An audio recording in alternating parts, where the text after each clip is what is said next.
Ruslan. So Kanye West has been going through it. Blow-ups on Drink Champs that got taken down. LeBron's TV show didn't make it to air. And now he goes on Piers Morgan. Okay, and so I've seen clips of this. I reacted to the trailer on the main channel, but this is the full interview, and it has dropped. From my understanding, it's pretty intentionally all over the place, I guess some would say. And so I'm excited to watch this thing. I figure, why not watch it with you guys? All right, so playing this at 1.5 speed because it's a long interview. I'm going to try to get through all of it, and I'll give you guys my thoughts as we go. So without no further ado, let's jump in. Yeah, thank you very much indeed for joining Piers Morgan Uncensored. My first question for you, I guess, is an obvious one. What do you hope to achieve from our conversation? That right there, being uncensored. In American media, it's very censored. It feels like an episode of Black Mirror a lot of times. So I've put myself across the line, the point of no return, saying, hey, I know they're going to say whatever they want about me. By the way, hide your kids, hide your wife. Explicit. the graphic says it contains moderately strong language. I just gave you guys a warning. So heads up, you've been warned. There might be some profanity. When I bring up the truth, they're going to say, you didn't get enough sleep. It's because of your health. They're going to call me names for my truth. But these experiences that I'm telling you about are factually things that I've went through and things that I refuse to keep going through and things that I'm not going to let my children go through and things that I'm not going to let my peers go through. No pun intended. Well, look, we are most certainly uncensored on this show, yeah. And I want to give you the time and the platform to really explain yourself, because I think that sometimes sound bites about people, perhaps taken out of context sometimes, can create a very distorted view of what a person really thinks. What do you think, looking back over the last few weeks in particular, what do you think have been the biggest misconceptions about you? It's a great question to start the interview. Okay, so Kanye's here to speak the truth, his truth. You guys know how I feel about his truth, but he's saying these are things that he's been speaking about that are factual to him, but people are dismissing him because he's crazy. So let's see what the point of this is, or what the biggest misconceptions is. Well, I think there's a left agenda to silence anyone that goes against the agenda. Let's go back to Trump running for office.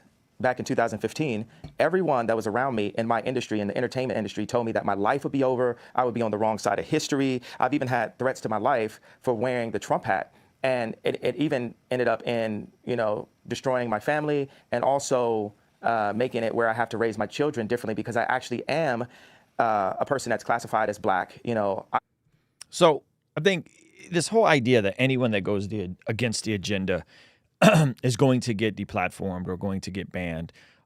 Maybe with music. I don't know how you can say that with Steven Crowder still on the internet.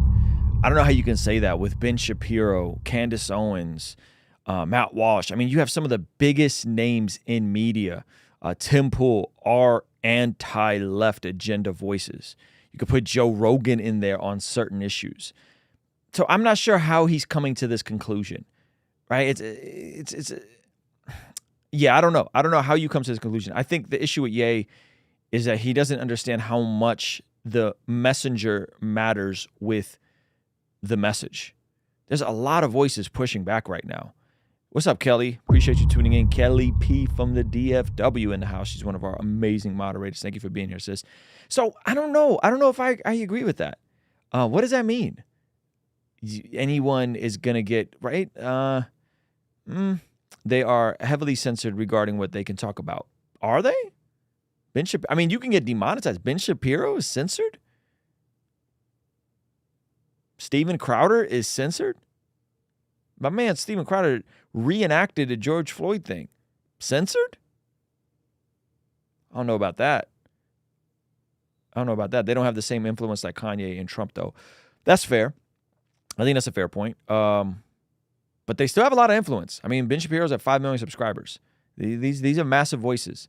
So, when I hear guys like Sneeko and Kanye and even speaking the truth, they're trying to deplatform, I'm like, There's all kinds of folks speaking the truth. There's all kinds of folks going against the agenda. There's all kinds of conservative voices and influencers out there that are all over the gamut and the spectrum that I think are pushing back, rightfully so, against some of this stuff. So that's where I just go, I don't know about that one, Ye. I think you're sloppy with how you package some of the stuff you want to say. And that hurts you, in my opinion. That hurts the message when the messenger is seemingly going through a psychotic break. Maybe he is, maybe he isn't. That's how it seems to anyone that's been around anyone that's bipolar and has gone through stuff like this. Steven Crowder has been demonetized on YouTube for years. Absolutely. There's a difference between being demonetized and being deplatformed. There's a difference between demonetized and being banned, right? Yes.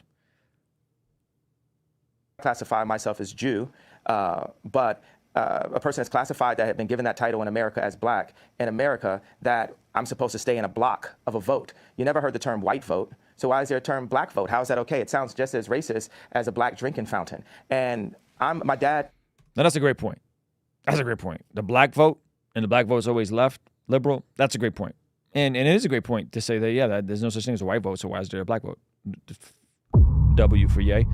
He identifies as Jew. I'm not going to get into the Hebrew Israelite stuff. If you guys want to see a good resource, I have friends that are black that identify as Israelites, but there's a wide spectrum there. And if you guys want to hear a good breakdown of like black folks who identify Jews, a couple of sources. The best one I've seen recently, again, there's a spectrum here, is Michael Heiser sat down with Vocab Malone. It's about an hour and a half video going over the particulars of Hebrew Israelites. And so I'm not going to get into all of that today, but that's some of the stuff he's going through. And so Michael Heiser, who's a brilliant Bible scholar, teacher, I'm going through his Demons series. I'm going to actually react to that next week. It's phenomenal. It's about an hour long. Michael Heiser, Vocab Malone, you guys go dig into that. We're not going to touch on black Jews and Hebrew Israelites and all that kind of stuff because anyway. Called me and said, the thing that the left fear about Ye or makes me the most dangerous is I'm rich. And that's the point. Tupac told me back in the days, you had to get your money right and then you go to war. So I'm going to war. I don't have endless resources. I only have honestly only maybe $120 million in my account. But is he trying to be funny there? I don't have endless resources, but maybe $120 million in my account. $120 million in your, you could live an indefinite lifestyle at an elite level off of $120 million in your bank account if you just put it into a reasonably returning Roth or something like that. 120 million you can get if you can live off of I think you could pull up to 3% a year. That's a $3-4 million, $5 million lifestyle. So he's funny in that, he's funny in that in that assessment. Like, I got a lot of money. What I'm not going to let happen is I'm not going to let my kids take over Yeezy someday and have a boardroom telling them what to do and talking behind their back. I'm not going to let that happen to my children. So I have to fight right now. And the other powerful icons in black music, when they were at the top of the game, they didn't fight at that point. They were too afraid of losing whatever they had. So by the time they wanted to make a difference, by the time Bill Cosby wanted to buy NBC, he didn't. The old Bill Cosby trope. When he says 120 million, that might sound light to him because he identifies as a billionaire, but most of you guys probably know this. If you don't, you should know this. Billionaire is your net worth. What are all the assets that you own on paper, and what does that generate for you, right? So it's not that somebody that's a billionaire isn't sitting liquid on $1 billion in a bank account. You can't get that much money insured in a bank account. It's usually all your net worth and what assets you own. So Ye owns the trademark for Yeezy. Yeezy is doing incredible numbers for Adidas.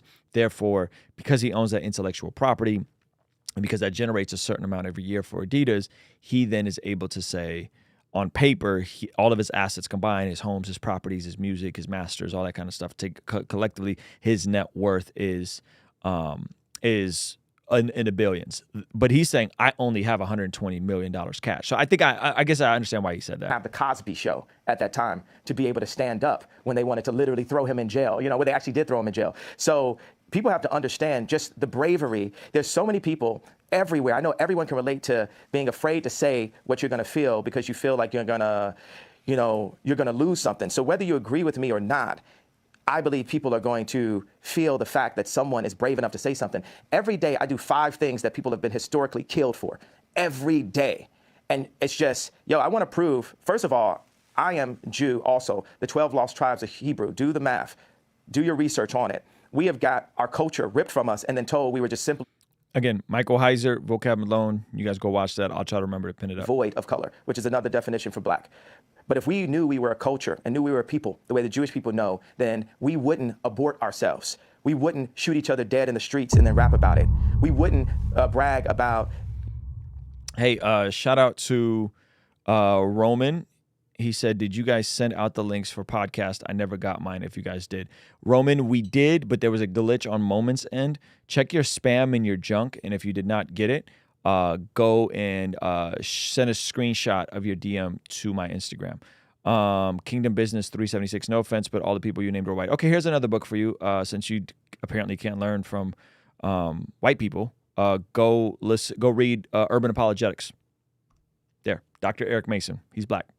Operates his church, Epiphany Church, in in Philly. Okay, so if you're like, I heard white people, I can't do white names when they talk about Hebrew. Okay, Adam Coleman. Right? I mean, I can give you more names that if you actually want to hear historical scholars talk about the Hebrew thing. Urban Apologetics by Dr. Eric Mason. Yes, doctor, holds a degree. Way smarter than all of us. Way smarter than Ye. Okay? And you can look up, and Adam Coleman has done some work. He also wrote on urban apologetics. So there's plenty of folks out there that are black that have refuted a lot of the claims on this stuff. So we're not going to go down that rabbit hole. If you want to go down that rabbit hole, you're probably going to get blocked here. I don't have a problem with Jewish people. I'm going to Israel next week. If you're on that time, respectfully, sis, this is not the channel for you. This just isn't. I got friends that are Jewish, and I got friends who are black that identify as Hebrews. Okay, so yeah, we're not playing that game here. Okay, just you've been forewarned. You know, having sex with each other's wives. We would keep our families together and we would do business together. Rap about it. We wouldn't, the way the Jewish people know, then we wouldn't abort ourselves. We wouldn't shoot each other dead in the streets and then rap about it. We wouldn't brag about, you know, having sex with each other's wives. We would keep our families together and we would do business together. So he's saying if he knew he was Jewish, then there would be less of this stuff in those communities. That's his assessment. Maybe. I don't know. I think there's a lot of church influence in a lot of communities, and yet still some of the, you know, I mean, Beyonce grew up in church, you know what I mean? Singing in church. If you will watch the interview with Kelly Rowland on Tim Ross, they talk about them praying, singing in church. So there's all kinds of folks that came from a church background, a wholesome background, that have completely done the total opposite. You know what I mean? So yeah. Dangerous person for. Leon said he is talking about restoring dignity. Amen. I don't know if you got to be Jewish to do so. Absolutely. That's what I'm saying. Like there's dignity in all kinds of black entrepreneurs that I don't know if you need to be Jewish to extend dignity. That even though they have dignity and they have amazing backgrounds, right? Like the Knowles. I mean, she still grew up to do completely debaucherous music, right? Especially that church girl songs, talking about using the Bible for her menstrual cycles. You know, so sometimes people can have great foundations and still make debauchery, in my opinion. All right. The most dangerous place for a black person in America is actually in our mother's stomachs, because 50% of black deaths a year in America is abortion currently. I mean, I can keep going, but I want to make it, hey, boom, ask me questions, let's go. I don't want to jump in too much, because here's what I honestly think. I think you have an extraordinary mind. You have a number of extraordinary talents. Tori, thank you. Did I say Kelly Rowland? I meant Michelle Williams. I'm so sorry. Kelly Rowland. Amen. Eric Mason's book is about restoring black dignity. Ye should read it. Amen. Amen. All right. You're a musical genius. You're a fascinating public figure. What has been interesting to me is to watch the furore which has erupted in the last few weeks over a series of statements that you've made, which have caused, as you know, a lot of offence. And I guess before I get into them, I'm just curious as to whether you think there is a line for free speech. I completely agree with you that there is a war against free speech, that people are treading on eggshells all the time, terrified of expressing honestly held opinions in case they get cancelled. I think we're living in a really insidious era where liberals are behaving like fascists. So on that, you have absolutely... As a W take from Piers Morgan. My agreement. But my question for you is, do you believe there are limits to free speech? And if they are, what are they? There are no limits to free speech. It's all context, right? Tarantino can write a movie about slavery where actually him and Jamie, they got the idea from me, because the idea for Django, I pitched to Jamie Foxx and Quentin Tarantino as the video for Gold Digger. And then Tarantino turned it into a film. But in that film, he puts a context. He creates a context where Leonardo DiCaprio is allowed to use the word multiple times within that context. So Hollywood's job is to frame things, and they allow what context, what content is accepted and what's not. We have our thoughts. You know, everyone has thoughts and ideas, and then people try to manipulate your thoughts and ideas. In order for humanity to move forward, we have to be free to think and then to actualize. I like the word actualize better than execute. If you think about execute's a negative word, actualize would be more positive, except for the fact that it has the word act in it, and everyone's an actor, especially in Hollywood. I'm like top 5 writers in human history, so I really get into the power of words, and I feel very akin to Capote, Freud, Nikola Tesla, Da Vinci, Matisse, more Matisse than Picasso, more African cubism than Matisse. So I just do that. I throw out that kind of for the liberals. And that's the funny thing. It's like liberals let me hold you up on that. Me. On Matisse, when you say you're more Matisse than Picasso, as somebody who's a fan of Matisse and Picasso, actually, I spent a lot of time in Saint-Tropez where they all used to paint together. Why do you say Matisse? What is it about Matisse that you feel an affinity with? I feel like Drake is more Picasso and Ye is more Matisse. When we talk... So... Is he doing this on purpose? Like we're gonna go chase butterflies in the conversation, or is like lady just said, I don't understand anything. They're chasing a lot of rabbits in this conversation, right? Which is fine, because that's if you're used to Kanye interviews, this is kind of how he speaks, right? So what do you guys think about this? Right? What do you guys think about this style of conversation? Jonathan said, censorship leads to radicalization. Sure, it may prevent the masses from learning, but the core group will only become more segregated, more entrenched in the position in seclusion. Yeah, you're totally right. You're totally right. I think the flip side is these are not public utilities, Jonathan. YouTube's not a public utility. TV shows aren't public utilities. So if they decide to limit stuff or whatever, then that's their right to do so on their platforms. And I think that's something that people kind of take for granted. So no one's entitled to go on a publicly traded company and think that they have what they say. So there's like an interesting tension there. I rather guys like Sneeko not be banned. I rather guys like Andrew Tate not be banned. I rather guys like Kanye not be banned. I rather him sit down, or people sit down and have debates and talk to each other. But I also understand that, if a company has a specific terms of use, then you can't really be mad if people are violating the terms of use. No, it's not just white names. I have a problem with I'm just what? No, it's not just white names. I have a problem with what I'm just saying. Sorry, that's my daughter's pick. No smoke, just saying it has its place in the conversation. Thanks for response though. Yeah, again, Kingdom Business 7. Okay, so that's your daughter and not you. Okay, so there's a difference in terms of the Hebrew stuff, which again, you keep trying to poke and get into. I don't want to get into that, but there's a huge difference between saying I'm black and I identify as Hebrew versus someone saying I'm black, I identify as Hebrew. White people can't be saved. Jewish people aren't really Hebrews. They don't speak. They don't speak Hebrew. They speak Yiddish. There's a chasm there, respectfully. So, is there some precedent that some black people could be Jewish people? Sure. I have no problem with people identifying that. It's when you cross the line, and I'm going to say this specifically, and I'm using this word intentionally, into anti-Semitic rhetoric, which Jewish people don't play with, okay? Rightfully so, that then you go, wait a minute, violation. You can't say these sorts of things. You can't say they're fake Jews. You can't say that's not Hebrew, that's Yiddish. You can't say that white people can't be saved. You can't say that those Jewish people, only the 12 tribes of Israel are only black people, and you can't say that kind of stuff.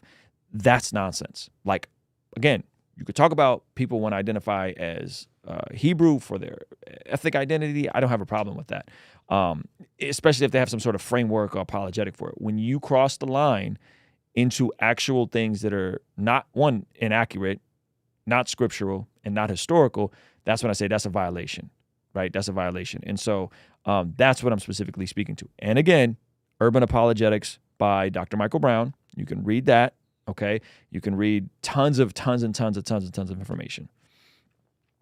Yeah, see, and it's coming out in the chat. Not all of Israel are of Israel. That's what I'm talking about. That's the anti-Semitic dog whistling, right?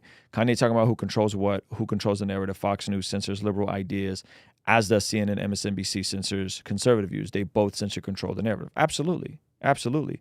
Yeah, let's stay on track. You guys have been free-mourned. Any more of this Hebrew stuff, I've given you resources. You can go look it up. We're not talking about that here, outside of just pointing it out.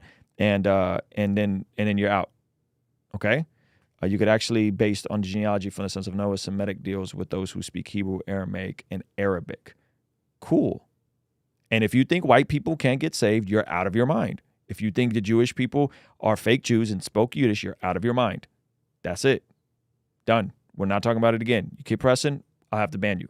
Okay? Not talking about there being an issue with you identifying as Hebrew. That's not what I'm talking about. There's a spectrum. My guy Street identifies as Hebrew. He doesn't think white folks can't be saved. He doesn't think white folks are going to be slaves to black folks. Okay? So, and I don't know how informed Kanye is on some of this stuff, considering that Kanye openly says he doesn't read. About when me and Drake went to do the show last year for prison reform and to bring awareness to the incarceration of Larry Hoover, I sent him articles about the relationship of Matisse and Picasso and the need for these people. You need to have that. I need to go into the bar and go to Starbucks. That's a form of a modern day bar, right? And just hear Drake's song playing back to back. And Drake needs to go into that same Starbucks just in a different city and see people wearing Yeezys. And it puts us both back into the studio. And God sets up these almost similar characters, these doppelgangers.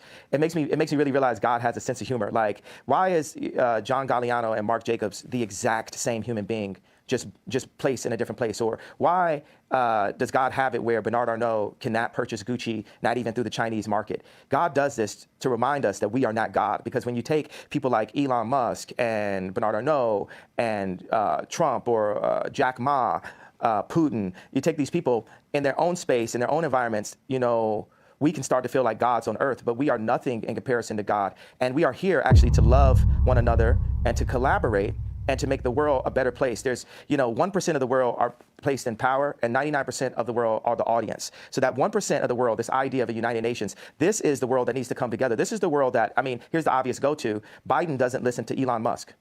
The president of the United States does not have meetings with Elon Musk. That is, hey, here comes.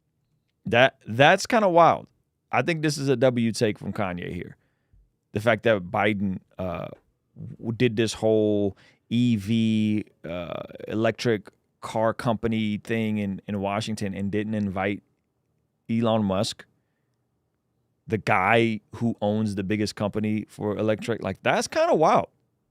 So I think there's a W take from you. Come get me. That's retarded. I know I'm not supposed to say that, Biden, but that's retarded, Biden. And it's and obviously, because I've been deemed with mental health, all this, I have the right to use whatever words that I like to use. Well, that's interesting. So ask another question. Well, yeah, let me ask you on that. So you just said something very inflammatory about President Biden. It will, as you know, offend a lot of people, and it will particularly offend people who work in mental health. You say you should not use a word like retarded, but you say that because you yourself have had mental health issues, that entitles you to use that kind of word as an insult. Now, I would say that's an arguable point. I've had my issue is I've had mental health allegations. So do you believe that you have any form of mental illness? I believe that I suffered from exhaustion. I suffered from being lied to constantly by the people around me. And I believe those things can drive anyone to a point of maximum exhaustion. But I also believe that I'm extremely brilliant and I'm here to make the world a better place. And I'm tired of the left media trying to pick on me. And y'all picked on me enough. And y'all finally touched the person that's not going to take it anymore. And that's part of the reason why I'm on. Kelly, so Kelly has an interesting take. She said, yeah, he could definitely talk, bro. He definitely talks in circles.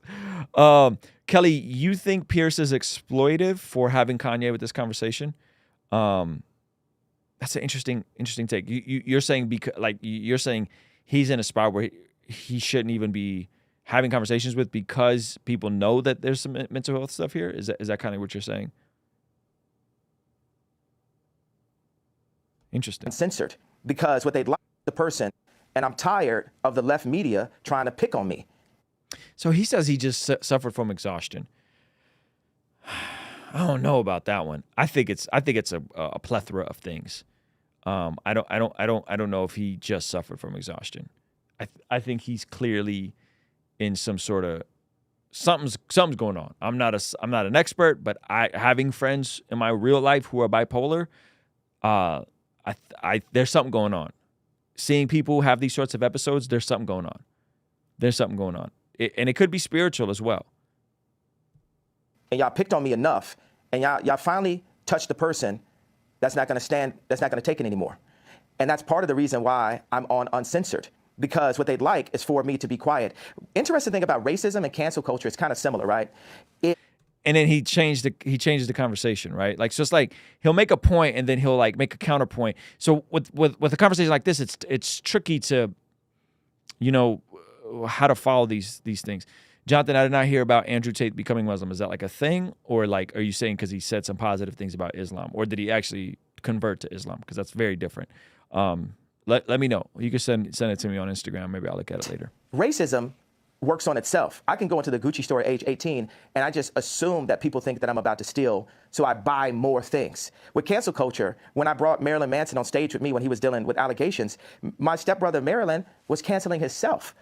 So many people comment on my White Lives Matter t-shirt. There's people who are saying right there in Fashion Week, when are you going home? I'm so afraid. People thought I was gonna cancel myself. I'm not gonna cancel myself. I'm gonna keep on delivering what I feel, because guess what? It's very split opinions, by the way.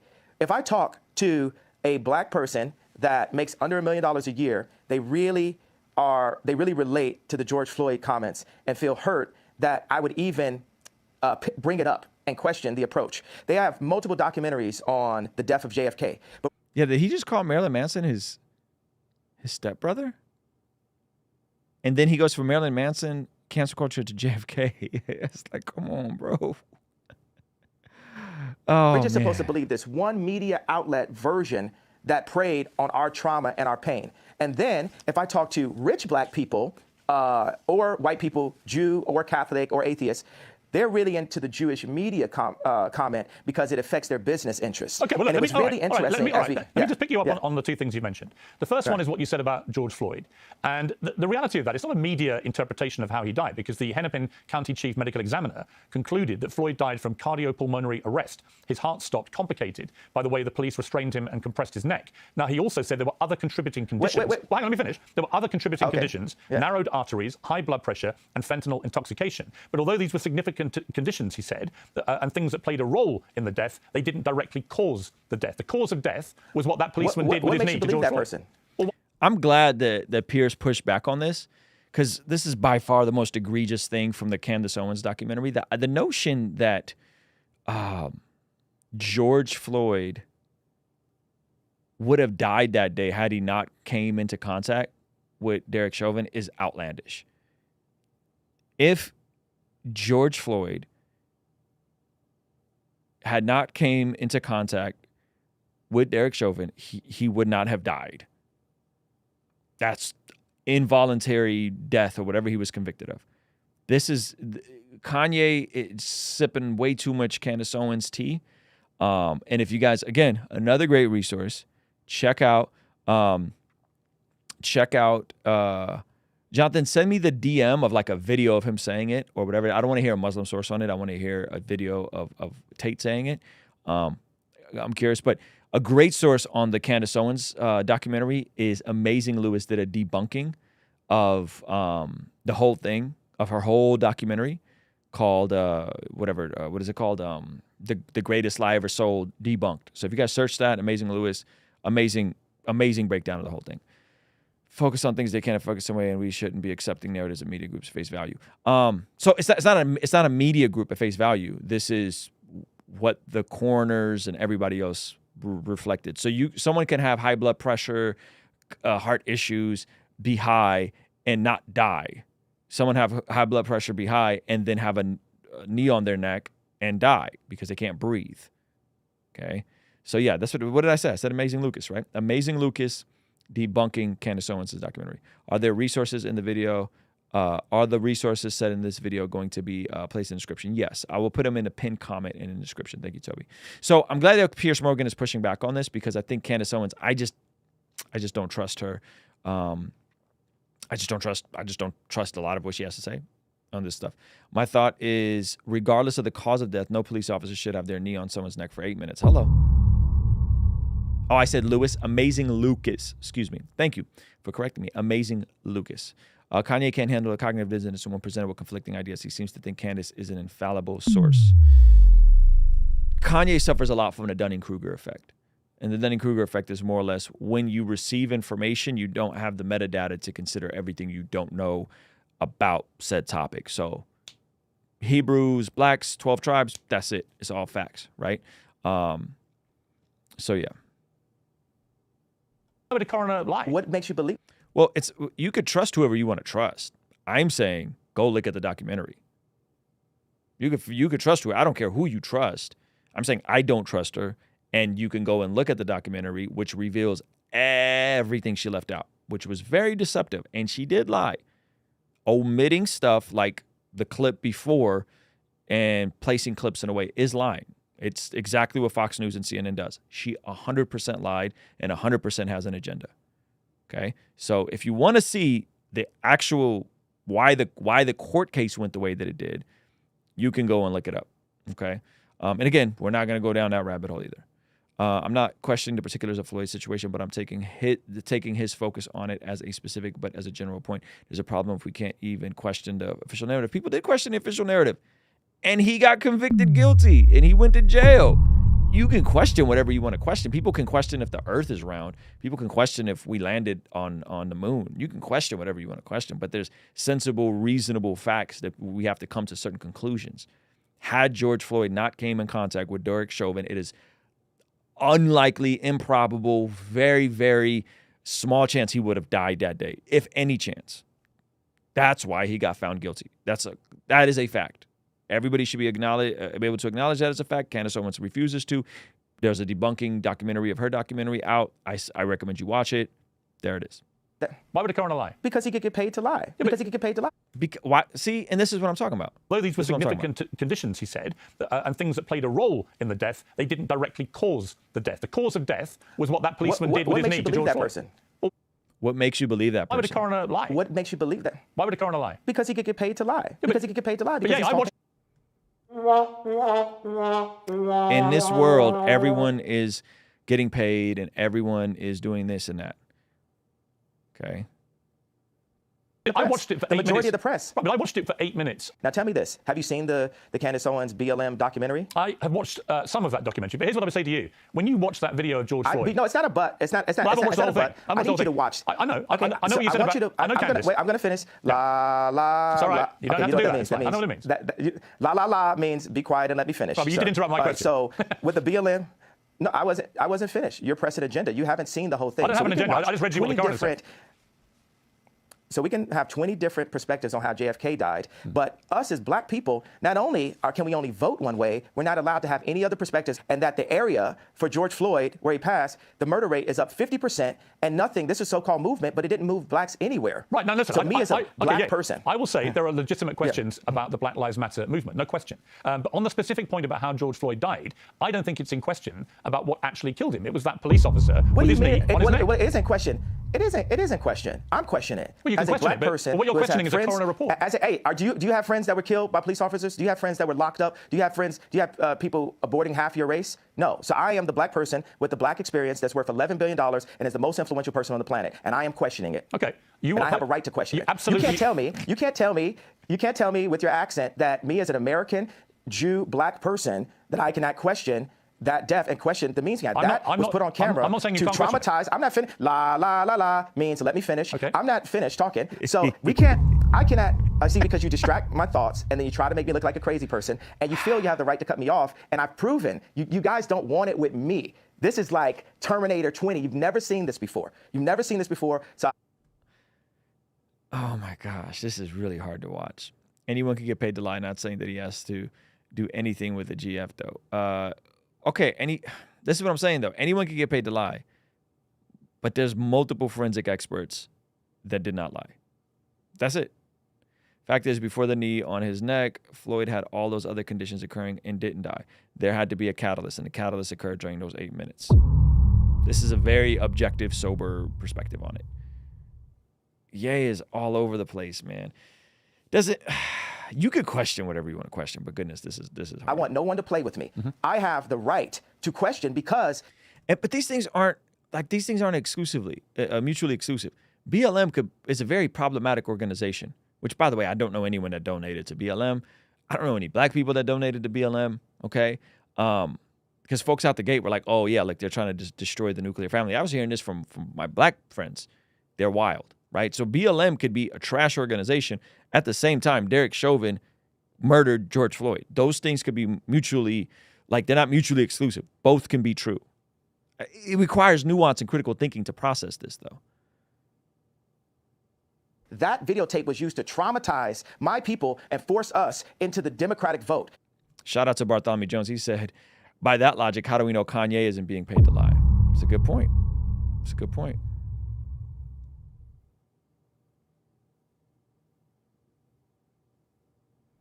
Hey, George Soros, you're a real competitor. I respect you. I'm worth more money than you, and I have more influence than you, and have, Piers Morgan from a different country saying, well, I'm not going to do an English accent because that would be racist. I'm funny, by the way. That's fine. I know you can do that. As I said to you, the show is uncensored, yeah. You can say what the hell you like, right? But that doesn't mean I can't pick you up. There's nothing wrong with questioning it. There's only something wrong where the questioning of it leads you to a conspiracy level of slippery slope and ignoring what we can do with objective truth, right? That's the issue with it. Like, again, objectively speaking, you can't have my truth. Well, you can have an opinion, but you can't have another fact. The facts are the facts. So he can question it all he wants to, but then when you question stuff, create based on a nonsensical documentary and aren't willing to listen to, well, the coroner said this forensic expert said this people said this, the jury found, you didn't watch the trial. You didn't keep up every day with the trial. You haven't even sat and heard the other side. You just saw Candace Owens. Like, so you can believe whatever you want to believe. But when people say, yeah, you're kind of nuts for thinking the earth is flat, you're kind of nuts, right? You can't get mad at that. Like, you could just be like, well, that's just my opinion. Okay, cool. You could have your opinion, but people could also have an opinion about how asinine the opinion is. Right? True, the organization is a problem. The movement is, yeah, absolutely. So that's the issue. He doesn't want people to say he's crazy, but everything he's saying sounds nuts. You're using Candace Owens as the source. Like, there's so many better black conservatives that will look at that and be like, no, Floyd was murdered. Case closed. Move on. Right? A few things, right? You accept that. I accept that, but you... Censored, yeah. You can say what the hell you like, right? But that doesn't mean I can't pick you up on a few things, right? You accept that.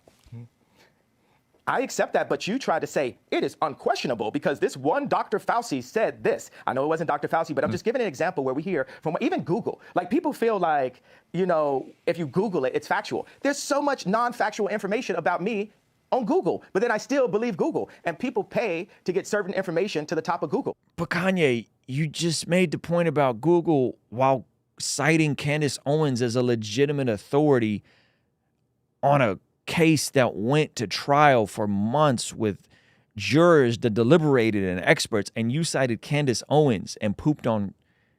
This is the kettle calling the pot black if I've ever seen it. Goodness gracious. But this is good. Keep going. Where else you want to go with it? Here's where I want to go. The civil rights lawyer Lee Merritt responded to what you said about George Floyd's death and said, while one cannot defame the dead, the family of George Floyd is considering suit, which they're now doing, as you know, they're suing you for $250 million, for Ye's false statements about the manner of his death. Claiming Floyd died from fentanyl, not the brutality established criminally and civilly, undermines and diminishes the Floyd family's fight. So what is your response to that? Well, anybody who loses a loved one, my heart goes out to them. Any race, my heart. Which is interesting because didn't he pay for George Floyd's daughter to go to her college fund or something like that? I heard he put like $2 million in the college fund, which is really interesting. So now he's being sued for $250 million. Really interesting how this plays out in court. They should, who they should be suing is Candace Owens or Ben Shapiro, who put the documentary out, because Ye is just a pawn in that situation, in my opinion. Goes out to the pain of that. I have a theory about it. Now, this is not a fact. This is a feeling that I have. In the documentary, George Floyd's two roommates said that George kept saying, they want a tall guy like me. They want a tall guy like me. So for me, I'm a creative, right? I can make a dinosaur out of a femur, right? So if I'm making a dinosaur out of a femur and I'm looking at a documentary that says George Floyd was telling his two roommates, they want a tall guy like me. And on the day of his death, he prayed for 8 minutes. They said he prayed longer than he ever prayed. What do you think, me as a creative mind, the beautiful mind, right, the sensitive mind, what do you think I feel could have happened in that situation? All right, well, honestly, if I'm being honest with you, I would say that because of your brilliant, beautiful, creative mind, as you put it, and I don't dispute that at all, you've got an extraordinary mind. And I can see that in the way that you conduct interviews. You go off on very long tangents, but they're sort of fascinating. I find it fascinating to listen to you. I'm not saying you don't have a right to question. Quite. These are like Capote-level fascinating tangents. No, they're not. I'm just saying it's the way you conduct yourself, and I think that's very interesting. What do you mean? Or not? Why is it, it's not Capote level? Actually,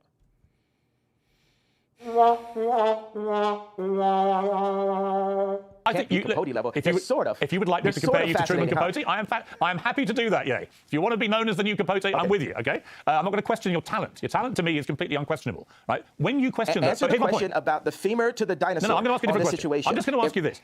No, you're not. You're going to. I didn't finish my question. Well, hang on. You can't tell me. Answer my question. You can't tell me what questions to ask you. You accept that I'm the interviewer. Answer my question. No, I said answer my question. No, I'm interviewing you too. Well, you can't interview me. It's my interview. Holy moly. How's a man who doesn't read books arguing about sources? See, and that's the deeper issue with all of this, whether it's red pill, whether it's the conspiracy stuff. The bigger picture with all this is like epistemology. Like, how do we come to truth? How do we come to what we deem as objective? Both left and right, by the way, because folks on the left will sit here and tell you that biologically born men can become women, which is nonsense. Okay. Folks on the left will say that, and then folks on the right will be like, well, no, I mean, George Floyd was high. That's why he died, right? It's like the epistemology of how you come to objective facts. It does the same thing. It kind of points back to my truth, does it not? It's the same thing from both sides, right? So Kanye, to me, is not the source of all of this, right? Like, you can't, he's just repeating and regurgitating stuff he's heard from other people. Right? So when we're talking about truth and facts, you have the left saying outlandish stuff, sex positivity, explore your sexuality, right? And then there's like the actual, the right saying the same things. Regarding the dinosaur femur thing, it's because some, I'm not going to say that word, have created entire dinosaur models with single bones, meaning they drew conclusions without having the whole skeleton. That's fine. It's just okay, let's keep going. You're Bono. I'm interviewing you too. See, that's the way we rap. Let me just put this. That was kind of lit. So no. You're trying to avoid. You're trying to avoid. No. La. To put quite a phrase. You're interrupting me now. Piers Morgan with the King Petty. Let's go. Hey, Jonathan, do me a favor. If you're going to speak on George Floyd and the Kanyes thing, at least go and look at the statement she made in that amazing Lucas documentary. It will serve you well if you want to talk about the particulars. You could personally believe whatever you want to believe, Leah. You could also believe the earth is flat. You could believe whatever you want to believe. People who have wrong beliefs that don't serve them and aren't rooted in objective reality all the time. But we can also believe that you have an asinine opinion. As I believe Kanye and Candace Owens have an asinine opinions. I think the difference between Kanye is he doesn't know and he's being used, and Candace Owens knows and is exploiting and doing it for gain. That's the difference. Back to it. All right, you can, but let me ask you. Because you haven't answered my question. Here's my question for you, which you haven't answered. No, I'm not answering. Don't answer my question. Yeah. I'm not answering anything. I'm going back to my original question in a way, which is simply this. I'm not saying you don't have a right to question how George Floyd died, but given the world watched that horrifying video of that policeman's knee on his neck, and given that is what the coroner said caused his death, albeit he had other underlying conditions, including fentanyl intoxication, when the family see someone like you, who's hugely influential, you're known around the world, questioning how their loved one died, they find that very hurtful, which is why they're now suing you for it. And my question for you is, do you understand the pain that sometimes your comments can cause, like this circumstance with George Floyd's family? Now, I'm going to ask you a question again. With my imagination, when you see in the documentary that George Floyd's two roommates said they want a tall guy like me, they want a tall guy like me, and that he prayed extra long on the day of his passing, where do you think that takes my beautiful mind? I think it can take you to a place where you want to believe something which may not be true. I'm not saying it's not. I'm just saying all the evidence points. I'm giving you an honest answer. My honest answer is I think that they wanted that wasn't honest. That was a political. My honest belief is that. What do you guys do? People in the newsroom, what are they doing? They're like cringing right now. They're like, whoa, no, we never experienced this before. We never experienced I'm not cringing. A black entertainer. Yeah, Leah, let's not go down that rabbit hole. Watch the documentary, then come back and talk to me. Okay, so we're not gonna debate the Floyd case. You haven't even looked at the documentary. You haven't even looked at the facts that she lied about. Okay? So just know where she lied, and then you could have whatever opinion you want. Okay? Again, you could believe whatever you want, but we also have the right to say, yeah, it's kind of a goofy belief. Okay? So, but let's not keep rehashing that. That won't be threatened by the media. Ruslan believes OJ is innocent. No, I think OJ was guilty. To back down from his opinion. Yeah, I think you mistake me. You mistake me for somebody who's going to be like the others. I have a show called Uncensored for a reason. I'm giving you a platform for a reason. But you're pressing an agenda. No, I'm not. You're perfectly entitled to your opinions. But do you accept you're lying now? Do you accept you may not always be right? I just called you a liar. How does that make you feel? That's fine if you think I'm a liar. That's fine. No, you're a liar. You're pressing the agenda of the pain and trauma economy that is pressed on my people by the left. Actually, the trauma, I think, that was implemented to George Floyd was from a vile, white, racist police officer who kneed him to his death. And I agree with the coroner's findings because I don't see any reason why the coroner would invent that. So that's my belief. If you want to challenge that and you don't believe it, that's entirely your right. I have a question. Who do you think are the biggest vile, white, racist? The media. You think the media is racist? What? Please, next question. Please don't ask me any retarded questions. Okay, let me go to the next furore which has been around you in the last couple of weeks, which is your attacks. Is that British for theory? Is that British for theory? By the way, I think anybody, I see your comment here. This is an interesting take. Proverbs 31. Okay, so here's the thing. Anyone that goes from one radical extreme, like I'm friends with Candace Owens and Larry Elder, and then pivots to more of a moderate middle ground, which he is, friends, that's the one that you should be able to say, well, he was here. He's not a leftist. I think he has a sensible voice and a perspective. I think Amazing Lucas can be trusted for the very reason you say he can't be trusted. If someone was 1,000-point Calvinist and then they didn't shift it to a more of a provisionist perspective, right, which is like a bridge between Armenian and Calvinism, and now they're kind of in between. That, to me, goes, oh, yeah, that's a pretty reasonable view. Dr. Leighton Flowers. He didn't completely throw on the reversible jersey and go the opposite side. He then pivoted and created actually a more historical, accurate view of soteriology 101, right? So, no, I think you're totally wrong. I think when someone comes to a more sensible conclusion, you should be able to trust them. And when someone was a 1,000-point Calvinist, I don't trust a 1,000-point Calvinist. Ecclesiastes says to avoid all extremes. Okay? So when the entire agenda, which, by the way, works from a content standpoint, works from a business standpoint. When Ben Shapiro and all those guys, everything is dunking on the libs and how stupid they are, and they never take the self-analysis to point back and say, wait a minute, this is kind of crazy. This is some bad stuff, right? In our own parties, that is what you should be skeptical of. You should be skeptical of people that are one way and only see one thing all the time. What's up, Jan Hunter? Okay, that's what you should be skeptical of. Amazing Lucas was far right and then pivoted to more of a center right. If you actually listen to what he says, he's kind of where I'm at. Like, I'm a conservative, but like I don't bang with Shapiro and all of his politics. I definitely don't bang with Candace Owens, and I don't bang with Trump. But I'm more conservative. I'm more Ron DeSantis than Governor Newsom or whoever goobers are on the left, right? So in my opinion, someone that could critically think and see nuance is absolutely someone you should trust, in my opinion. But you can go with the 1,000-point Calvinist and be like, yeah, Calvinism, Team Calvinism, and everyone's wrong. You know? Theory, bro. Is that British for theory? You actually have quite a good British accent. Hold on, I got to hear. Is that British for theory? Around you in the last couple of weeks, which is your attacks. Is that British for theory? Is that British for theory? What's theory, bro? Is that British for theory? You actually have quite a good British accent. That's quite good. Let me ask you, if I can, about the allegations that you have made anti-Semitic comments. And in particular, when you said on Instagram, I'm a bit sleepy. I don't think Newsom will be the next president. Right. When I wake up, I'm going DEFCON 3 on Jewish people. Now, many people who are Jewish. Maurice, look up the Candace Owens Debunked. If you search Candace Owens Debunks Amazing Lucas, you could check it out. Found that deeply. Amazing Lucas is the creator I'm talking offensive. They want to know, what did you mean by going DEFCON 3 on Jewish people? Because DEFCON 3, as you know, is a heightened state of awareness for military action. So what did you mean by that? Here's your chance to clarify what you meant by DEFCON 3 on Jewish people. Well, thank you for allowing me to say what I meant due to the fact that I was blocked by Jewish people after I said that. So I wasn't actually allowed to say what I was about to say. But what I was going to say is, I was going to talk about all of the contracts all of the misdealings that I dealt with as an entertainer. Being that I'm an entertainer, I've been wronged so many times by Jewish businessmen.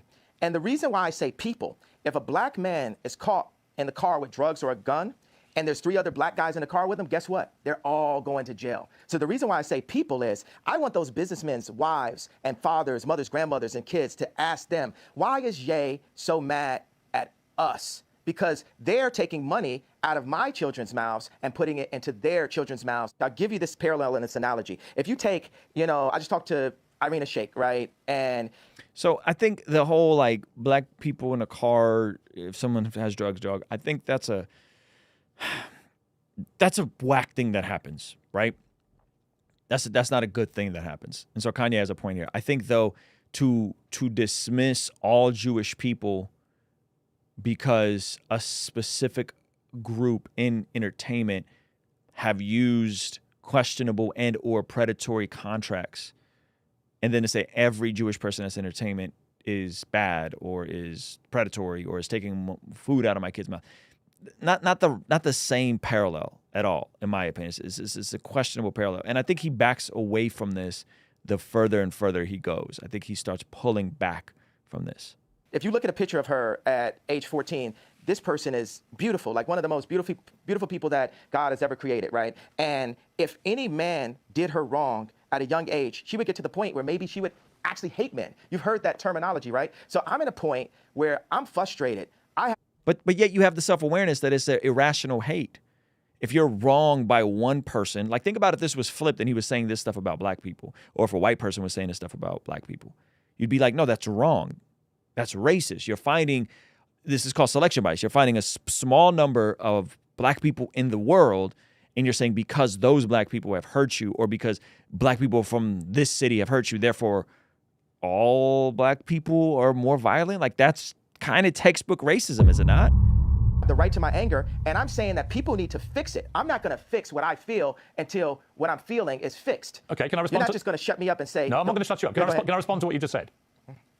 My problem with what you've said, I'll be straight with you, is if I, as a white man, posted tomorrow on my Instagram, I'm a bit sleepy tonight, but when I wake up, I'm going DEFCON 3 on black people, what would you think? Jew. No, if I said black people, what would you think? If that was what I posted. Well, did you accept that black people, you accepted that black people are Jew? Or No, I'll come to that in a moment. On the specific note, if I simply said, in other words, all black people, was the implication of what I said, I would get rightly cancelled. I would get rightly vilified and abused. You, I suspect, would be outraged by a white person saying such a thing because you wouldn't make any distinction about whether I was talking about certain black business people I'd fallen out with or whatever. You would think I was judging an entire populace by the colour of their skin. You are, by saying Jewish people, on Jewish people, you're not saying Jewish businessmen, accountants, whatever that you've had a problem with. You're basically saying in that statement, all Jewish people, which is why it caused such offence. And I'm curious whether you, even as you wrote those words, understood what It's a W take from Piers here. Jewish people actually would feel when you said that and didn't make any specific references to any individuals. Maybe they would feel how all my people have felt. Maybe they would feel the pain of... But that's like we fight fire with fire. That's like Kimdi, like the only way to fix past discrimination is with future discrimination. Kimdi said this. What is his name? The guy, let me look at his name up because I want to make sure I know who I'm talking about. Kimdi, right? You guys know who I'm talking about. Kimdi.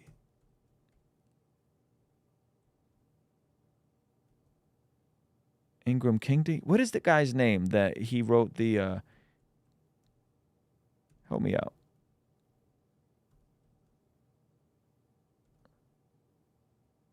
Ibram X. Kendi, right? So this is the gentleman that said, hey, in order for past discriminations to be fixed, we have to create future discrimination against white folks. Ibram Kendi. It's the same exact logic. We would say, no, that's stupid. That's asinine, right? That is racism. That is by definition racism. Oh, white people 50 years ago discriminated against black people, so now we're going to discriminate against white people in the future to create. No, that's bad, Kanye. That's stupid, right?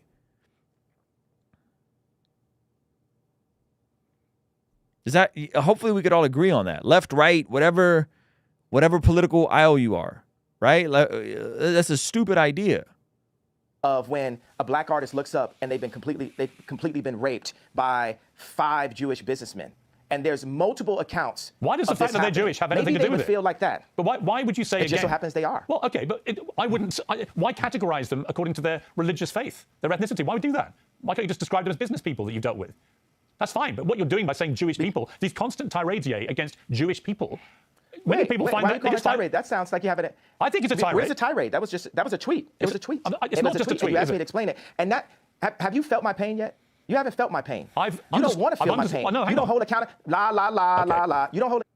It's a lot of like, well, whataboutisms. Like, I've been hurt by these people, and black people have been hurt by these people, which is real.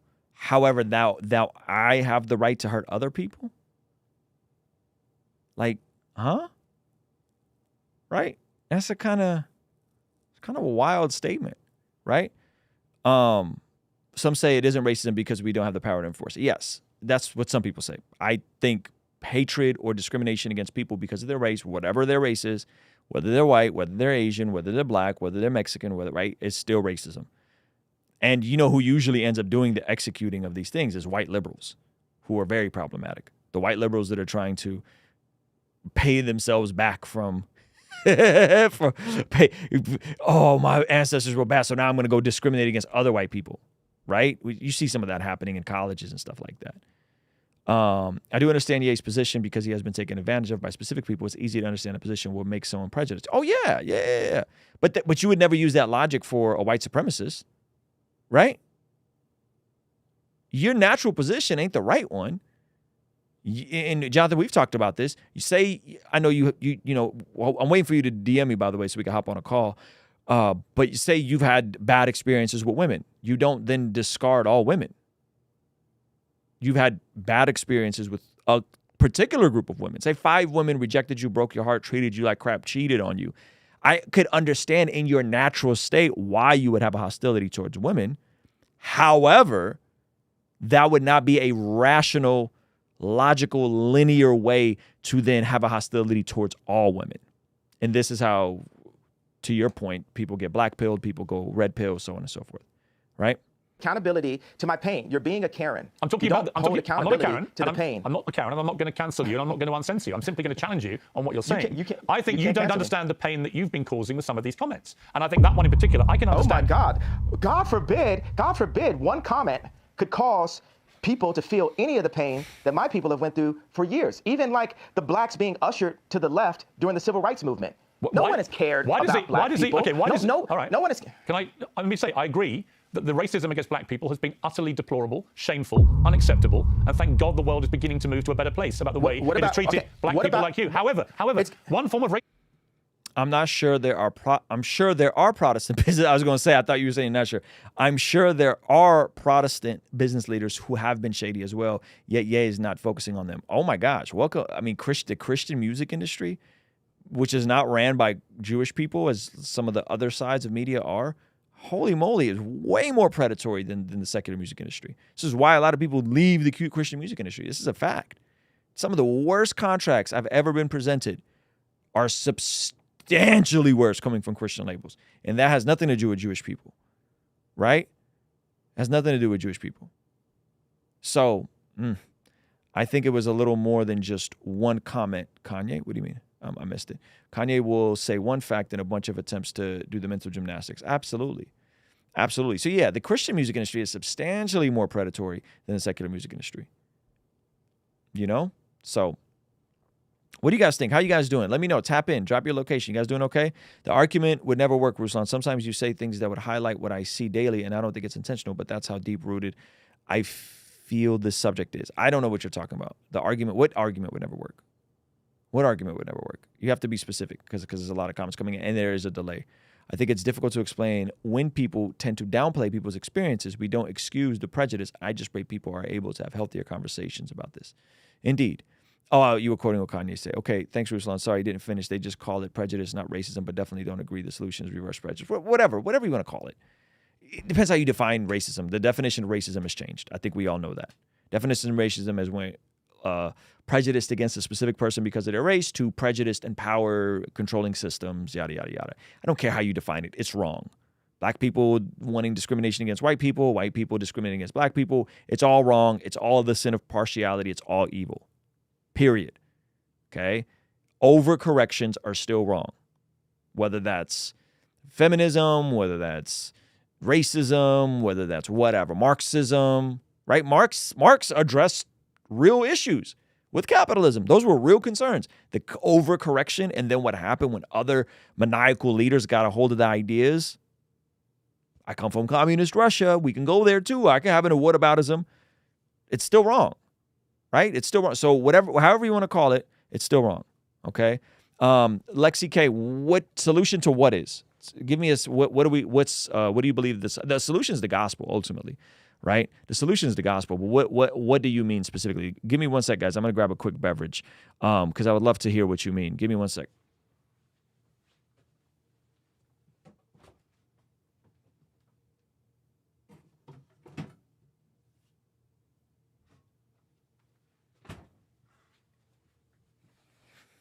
Yeah, Jesus is absolutely the big picture here. Goodness gracious, we've only at 31 minutes into this conversation. Gosh. Okay. Noreen, thank you so much for the super chat. She said, just appreciate this past year. You've helped me with my walk in Jesus. Amen. Thank you so much, sis. I appreciate you. So the solution to like wealth inequality, Protestant business owners don't own the majority of corporations that control our government and media. Apples to oranges. Well, I mean, that was like the issue with JFK. There's a lot of Catholics involved. There's a lot of Christians involved. There's all type. First of all, okay, so let's just back up. Let's back up. You're misinformed. Okay, the majority of our corporations aren't owned by any specific group of people because the majority of our corporations, major corporations, are publicly traded companies. Okay, that's a W for me for telling you that. So you don't understand. Now, owned and controlled, there's all types of people at these corporations. We can go over the boards, so on and so forth. Okay, so no, the majority of our major corporations are not controlled by Jewish, are not owned by Jewish people, nor are they controlled by Jewish people. The biggest corporate, what are the biggest companies? Apple, Amazon, Google, not owned or controlled by Jewish people. I'll tell you that.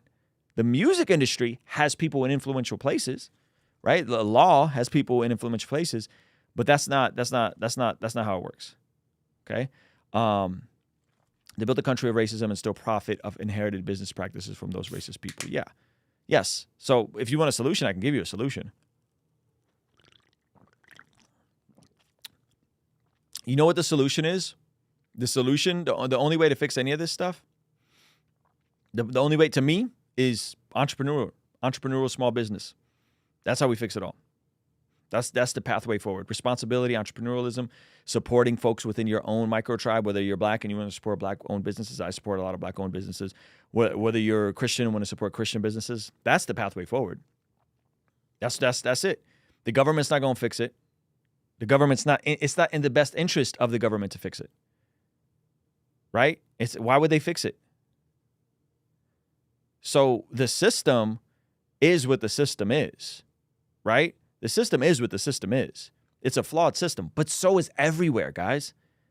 Travel, go out of the country, go to Mexico if you're in the South, go to Canada, go to Europe, like go travel, go to Asia. It's broken everywhere. The systems are broken because people are broken. So how do we fix racism? How do we fix partiality? You fix it by empowering yourself through responsibility, through living on less than what you make, through building assets and not buying liabilities. That's the only way to fix it. I'm from Bossa Nova, and the elite here are other blacks. Kanye doesn't understand it's not a Jewish thing. It's not. By the way, you want to know who's colonizing Africa right now? This is not no weird conspiracy theory stuff. You want to know who's colonizing Africa right now in real time? China, right now. They're building the infrastructure in China right now, and they're leveraging it against their debt. They're letting poor African countries build better infrastructure. So it's not a Jewish thing. It's a power thing. It's a human thing. That's happening right now. That's not what is it called? Xenophobic or whatever? That's not xenophobic. It's happening right now. So it's not Israel doing it.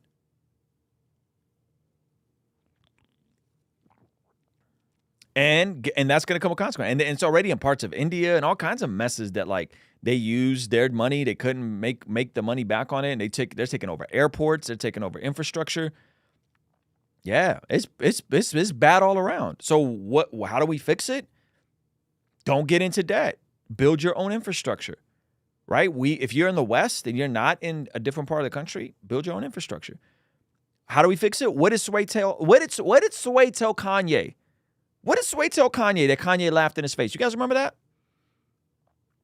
What did Sway tell Kanye? You guys remember? Hey, why don't you do it yourself? You don't got the answer, Sway. And what happened? Kanye went, did what Sway told him not to do, did the deal with Adidas, did the deal with Gap, and what happened? Now Kanye's irritated because they didn't deliver on their back end, on what they were supposed to do. You really mean to tell me Kanye couldn't have developed some of that stuff himself? And then Kanye had the nerve to turn around and say Sway had the answers. So what's the solution? Go build out your own stuff. You don't need a factory and all. What? I was just at the Balenciaga store. You think you need all this? A lot of the highest fashion stuff is less pieces, custom built, right? So you don't need anybody to do it. You might need the capital. That's a different conversation.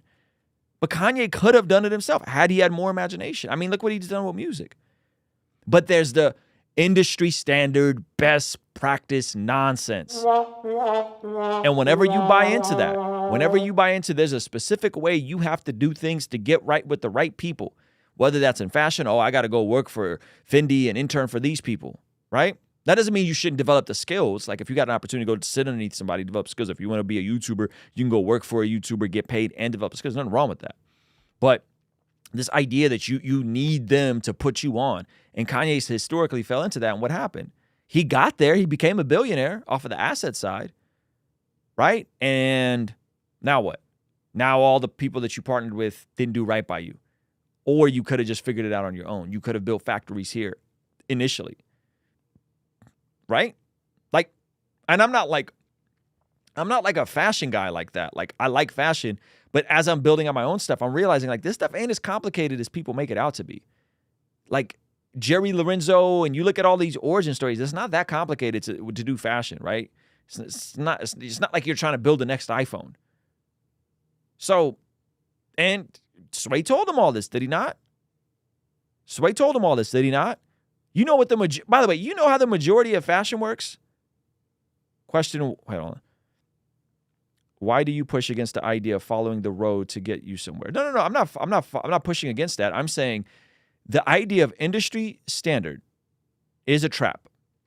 The idea that you need Adidas is a trap. That is a fact. Because a lot of these people aren't custom cut and sewing stuff. They don't have their own factories. They're right. Some of them do, but it's a trap. And so if you don't like the idea of taking responsibility for your own actions, of getting out of debt, of using your own money, of not being dependent on other people, friends, that's Proverbs, that's scripture, right? That's the opposite of what the world is telling you to do. The world's telling you to use other people's money. The world's telling you you need the systems. The world's telling you all these things, right? Would you extend the general principle for a path to anything? Depending on the corporation. So has music proven itself to be competent, or has music proven itself to be exploitive? Has fashion proven itself to be competent, or has fashion proved itself to be exploitive? Think through this with me. If the very people you want to get in their good graces have a track record of exploiting people, just like you, why would you do what they tell you to do?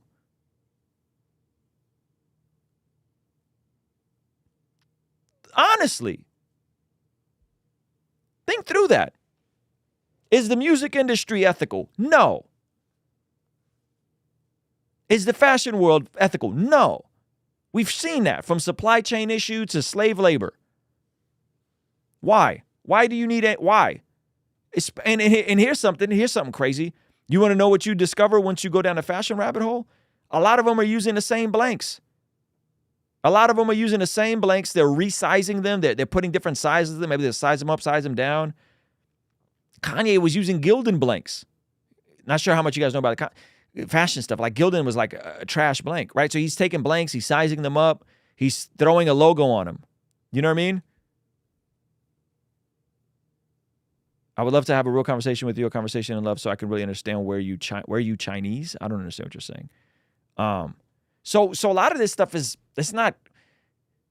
We're gonna make a hoodie and custom cut and sew it. We're gonna piece this together and put a different tag on it. You know, not a lot of people are using. You know, hey, we have our own factories and they're building everything by hand, right? And so I think some of this stuff is you get into that industry standard thing, right? That's what I said, a heart condition for man because of the world, the love of this world. Listen, the world system is already corrupt. We know that. But if you're trying to make an impact within the system, you have to figure out how to operate within the system. You could try to change the system, but you'll probably exhaust yourself, probably drive yourself insane, right? So if you want to operate within the system, then you have to understand what the system values. That not trying to change. You can't change the system from the outside. You got to change the system from the inside. So anyway, let's get back to this kind of. No, it's almost in a better place. Well, one form of racism doesn't justify another. It's not a better place. I'm not cutting you off. I'm finishing my sentence. You can respond. One form of racism. It is racism when you say I'm going death for Jewish people. That's racism. No, it's not. It is. I thought you had a platform where I could explain how I felt. You don't care about how I feel. You just want to shut me up. You don't want me to say out loud what my people have been going through. I do. Or do you? I do. I'm very happy to do that. So what have my people have been going through? What led me to that point? My point is, a person, a successful, influential, extremely attractive person to get to that point? I am not doubting for a moment that you will feel genuine pain about the racism against you and other black people in America. Not for 1 second would I deny that. Racism by who? Well, by anybody. I think any form of racism is wrong. Any form of racism is wrong. I didn't say DEFCON on anybody though. You said DEFCON 3 on Jewish people, specifically Jewish people. You didn't say any particular Jewish person. You said basically all of them. That is racism, yay. And I think if you were honest with yourself, given the fallout from this, you would think again about how you phrase that sentence. Because actually, you didn't mean all Jewish people. Given the fallout. Do you care about the hurt you caused Jewish people? What fallout? Well, you were removed from social media.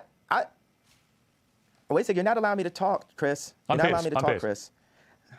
Oh, I thought it was the same person. He's American. I'm British.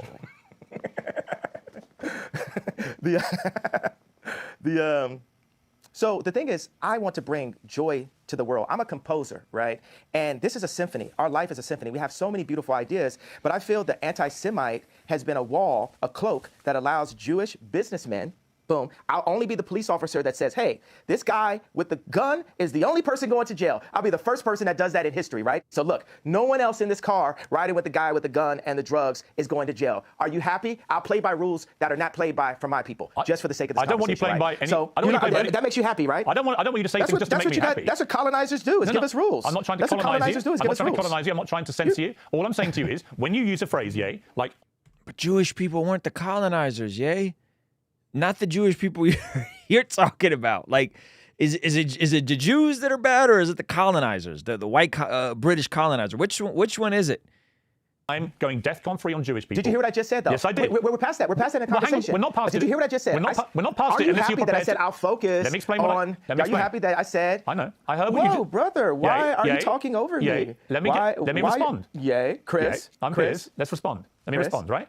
I'm simply saying what you've just said is not what you said on your Instagram post, and you know it, right? If you have a problem with particular businessmen who happen to be Jewish, that is a concern for you. And you know it. So you talk about all Jewish people. But brother, what is the point? Brother, do you want me to grow from the statement? I just told you, okay, I was in a position where I've been hurt, and this is the way I had the right to express myself. The point of this interview is for you to question me, and then for me to answer and say, okay, even though the same rules are not applied to my people, if a person with a gun or drugs is pulled over and has three other people in the car, they're all going to jail. I'm not going to apply that to Jewish people for the sake of this conversation. Isn't that what you wanted? But you know what you did? You tried to civil rights me. You tried to pull me back to a week ago, but we're here today. There's been plenty. I think he's trying to pull you back because you didn't acknowledge that was a bad statement to make. This is the same with Andrew Tate. Same exact with Andrew Tate. Hey man, like you probably weren't clear saying that women are property. Probably not clear. We understand as a tradition. We understand authority. We understand men being the leader, protector, provider. But the actual phrasing of what you said specifically here, probably not a good idea, right? It's the same exact point. Conversations and commentary since that. But you want me to go back to 1960. No. You want me to go back to 7 days ago. All right, let me jump in. Here's what I want you to do. I want you to reflect. Okay, so have we grown? Have we grown? Here's how we grow. Yeah, here's how we grow. I want you to reflect. No, have we grown? I'm about have to. we grown? You're not in charge of my growth. You're not in charge of my growth, Chris. Okay, let me phrase it like this. I'm about to suggest to you how you may grow if you choose to grow this way. And you can ignore me. You can ignore me. Pierce, how much money are you worth? Not as much as you, sadly. Exactly. So take my advice. Maybe. It's such an irrelevant point. This is such an irrelevant. This is a. Excuse my French. This is a pissing match. Like what? Like what does it matter how much Piers is worth? Somebody can be worth nothing and still call you on saying something stupid. Andrew Tate didn't make this point, and Piers said the same thing to Andrew Tate. Hey, this specific thing you said here about these specific people was bad. Oh, how much money are you worth? That's a deflection. The name calling, the deflection, the ad hominem attacks. You'll get richer. I would love to take your business advice. Why would I listen to you? Why don't you hear what my advice is and then work out if I'm wrong? Can we do that deal? You haven't given me any credit or a moment of reflection for the comparison that I made, the brilliant, if I do say so myself, comparison that I made to the cops pulling over one black person and locking everyone up. What you're saying. My tweet having issues. Wait a second, I wasn't done with the sentence. My tweet referring to all Jewish people, I said, for the sake of this conversation, I will refer to the business people who have destroyed me and my people and my fellow creatives. But you didn't even accept that I gave you that. You tried to push me back into 1960. No, you tried to push me back into last week. No, I didn't. Okay, do you accept that example that I gave you? I understand completely the example you gave me. I think all racism is wrong. So I feel that we've grown. I would like you to reflect. I feel we've grown. If you feel we've grown? If you've now changed what you wanted to say originally, my question for you is, do you now regret saying DEFCON 3 on Jewish people? Are you sorry you said that? No. I don't think it matters. You should be. Absolutely not. You should be. Absolutely not. Yeah, but yeah, you should be. Absolutely not.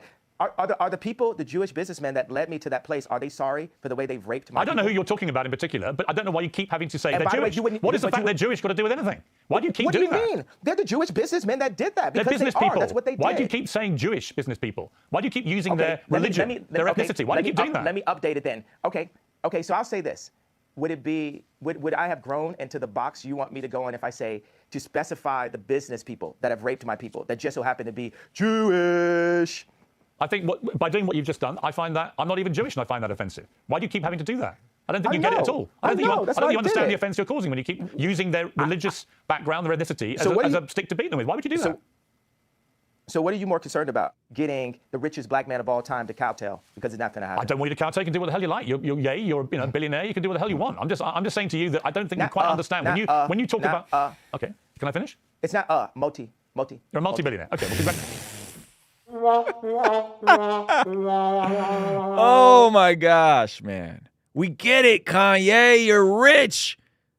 I love that. I think it's awesome. I think it's good that you're rich. I'm not mad at you for being rich, but what does this have to do with anything? Oh my gosh. Piers Morgan is definitely doing a good job on that doesn't change the fact that when you insult the Jewish people and say you're going DEFCON 3 on the Jewish people, that is as racist as anything you say you've been through and any pain that you've experienced. It's the same thing. Racism is racism. And you know that, I think, don't you? Yeah, obviously. That's why I said it. So you said it knowing it's racist? Yes. I fought fire with fire. Okay. I'm not here to get hosed down. At least that's honest. Different type of freedom fighter. That's honest. All right. You were racist because you knew it was racist, but you decided to do that because people have been... What do you guys think about that? Honestly, what do you guys think about that? Those of you guys that, that are like, Kanye said nothing wrong. He just admitted it was racist. Right? How do you guys feel about that? Like, I mean, he's not going to apologize. Kanye never has. I think he apologized later on. Ruslan, how would you react if Ye acted like this in an interview with you? Man, I'll be completely honest with you guys. One of the things I'm working on after seeing some of my contemporaries debate people in other circles that we're not going to get into right now is learning to be more stoic. Because I think Piers is actually doing a good job in this. He's doing a much better job in this than he did with Andrew Tate. He was kind of too riled up with Andrew Tate. So I think Piers is doing a good job. I don't know.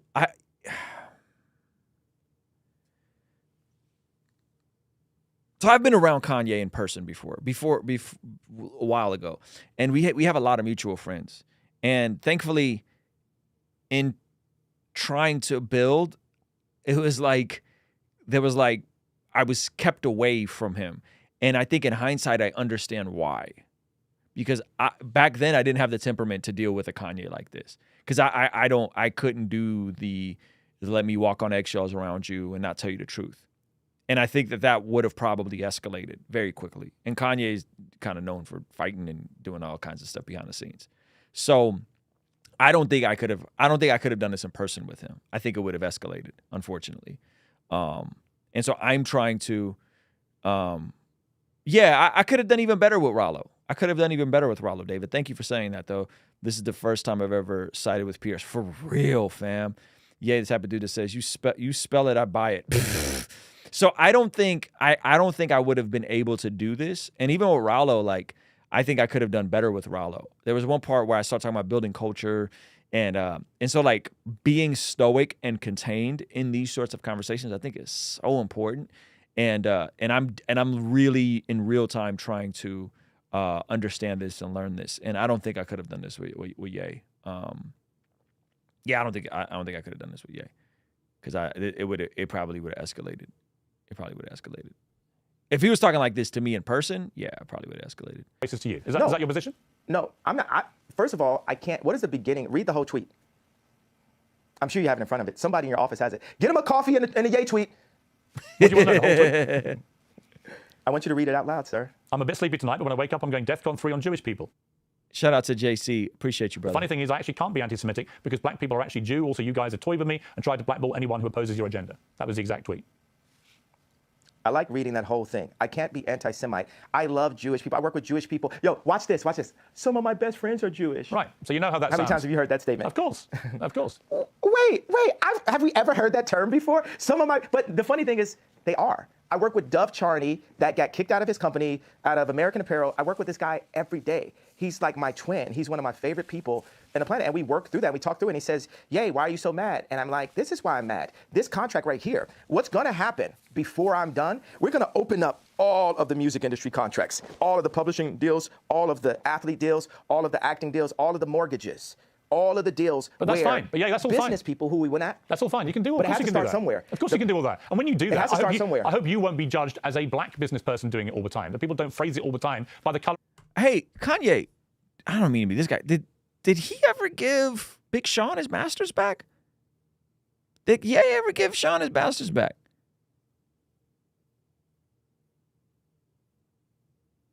I mean, I'm just saying, like, okay, the music industry is asinine and backwards. Here's a brief breakdown of the music industry, in case you didn't know. Say you sign a deal and you get $200,000 in advance. They spend another $800,000 on your album. Say your royalty split is 20%, okay?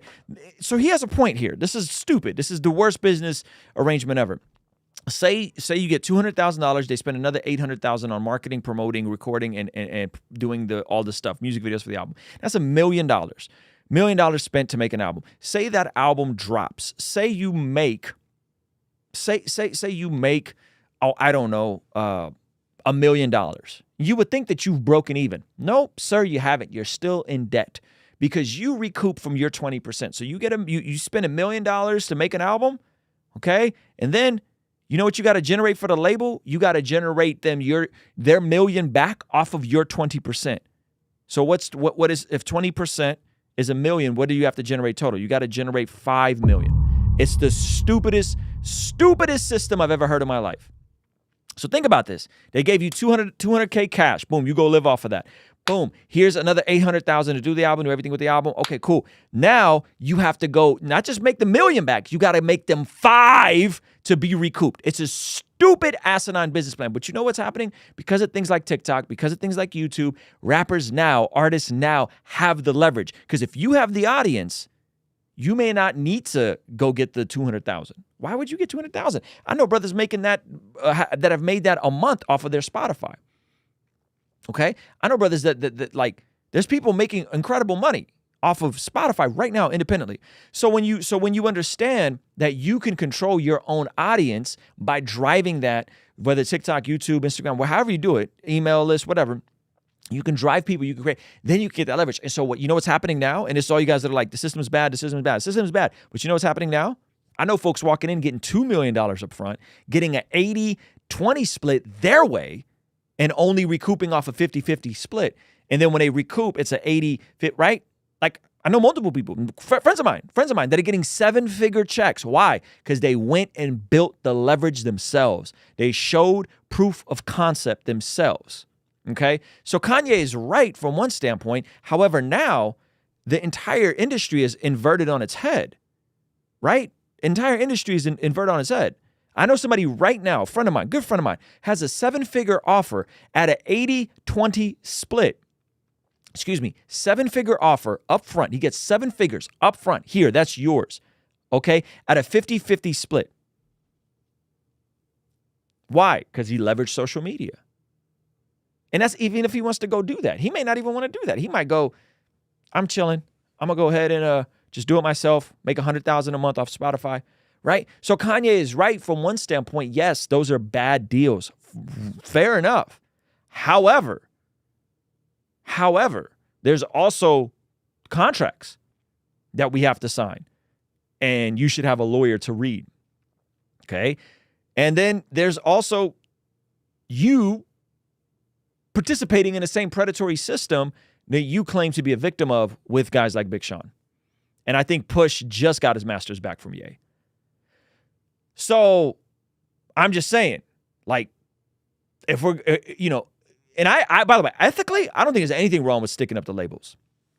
Ethically, if I can get a 7-figure check from a label because I'm booming on TikTok and I have a back catalog and all that kind of stuff for an album or two, ethically, we going up.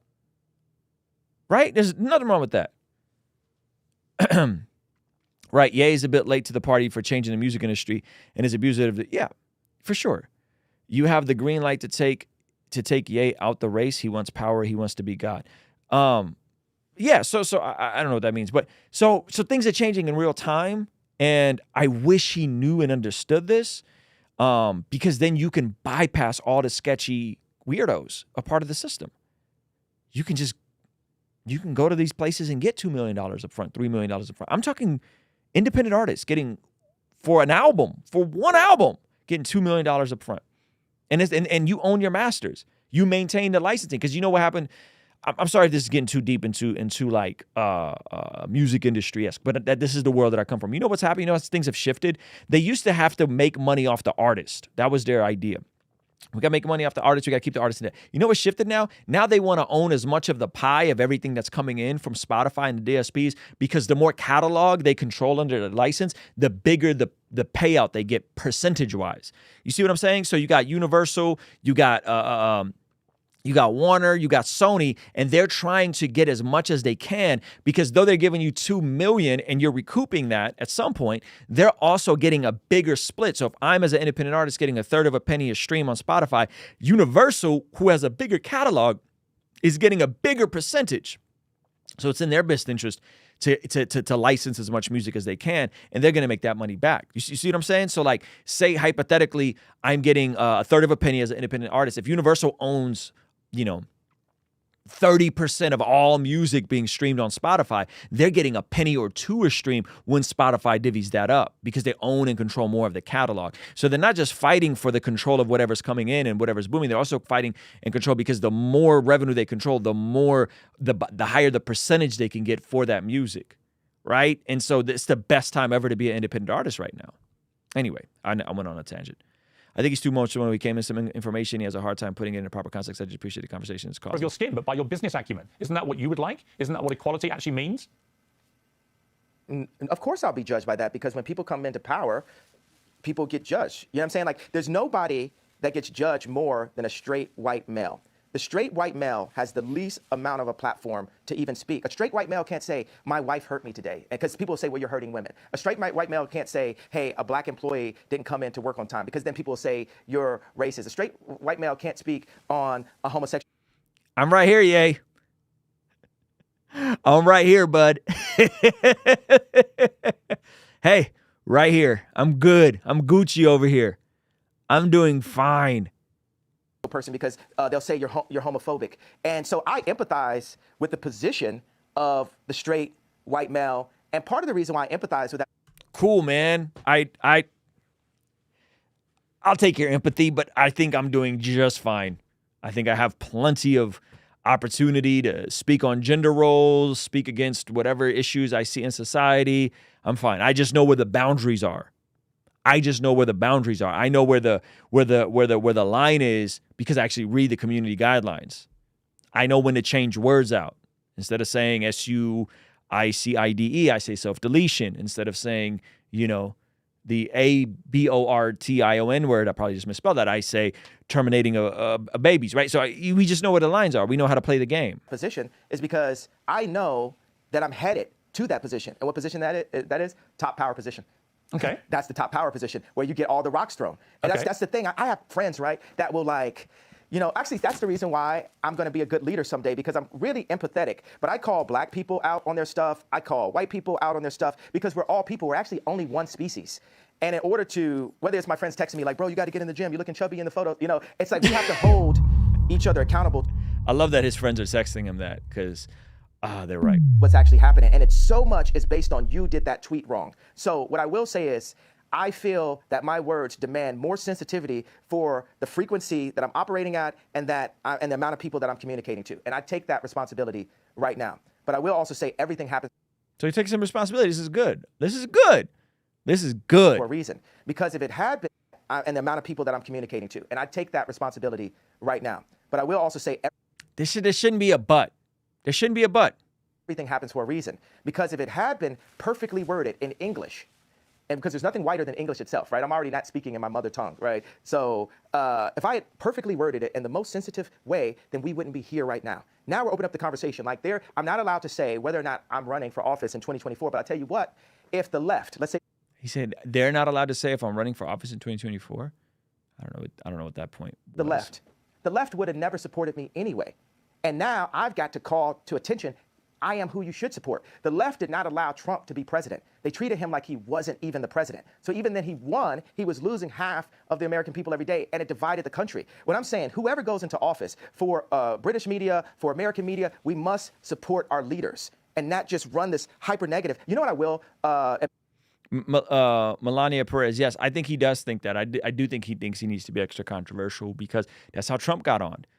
Right? Let me be as polarizing as I think Trump's way more of a moderate and a centrist than he is far right, but he understood what it took to get people talking. But the very same thing that got people talking also made people turn off to him. So yes, I think he does think that. But I also think this isn't as calculated as we may think. Black people hate when I apologize for this. When I see people like John Legend and Chrissy Teigen talk down on the president, I'm like, wow, that kind of sounds like me.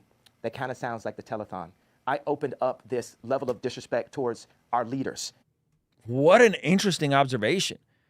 Because he's talking about the George Bush don't care about white people bit. He's saying he opened the can of worms. And what an interesting observation that is. And people were happy.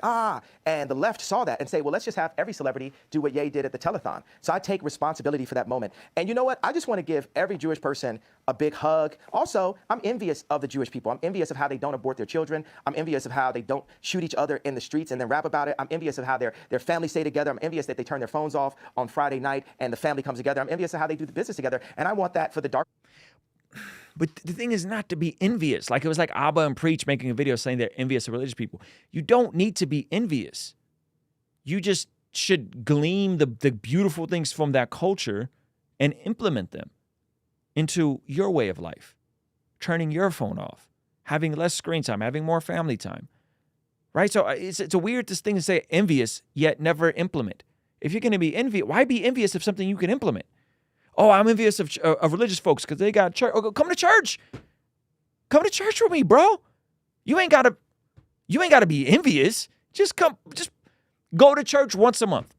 It'll do you good. Even if you don't literally believe in the resurrection, you don't know what does it hurt to go to church once a month. You envious Jewish people. Great. Start doing the things you see valuable and incorporate them into your own life. This is what?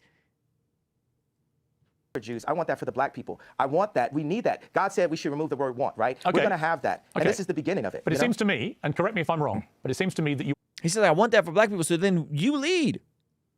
are acknowledging, as you've just acknowledged, that it was wrong to say what you said about President Bush when he said he doesn't care about black people, and that may have encouraged all this disrespect towards presidents since. I think it's an interesting point you made. It does seem to me, talking to you, that even if it's hard for you to admit this, that you do regret the wording of that tweet which caused all the problems, and you wouldn't phrase it that way again. Am I right?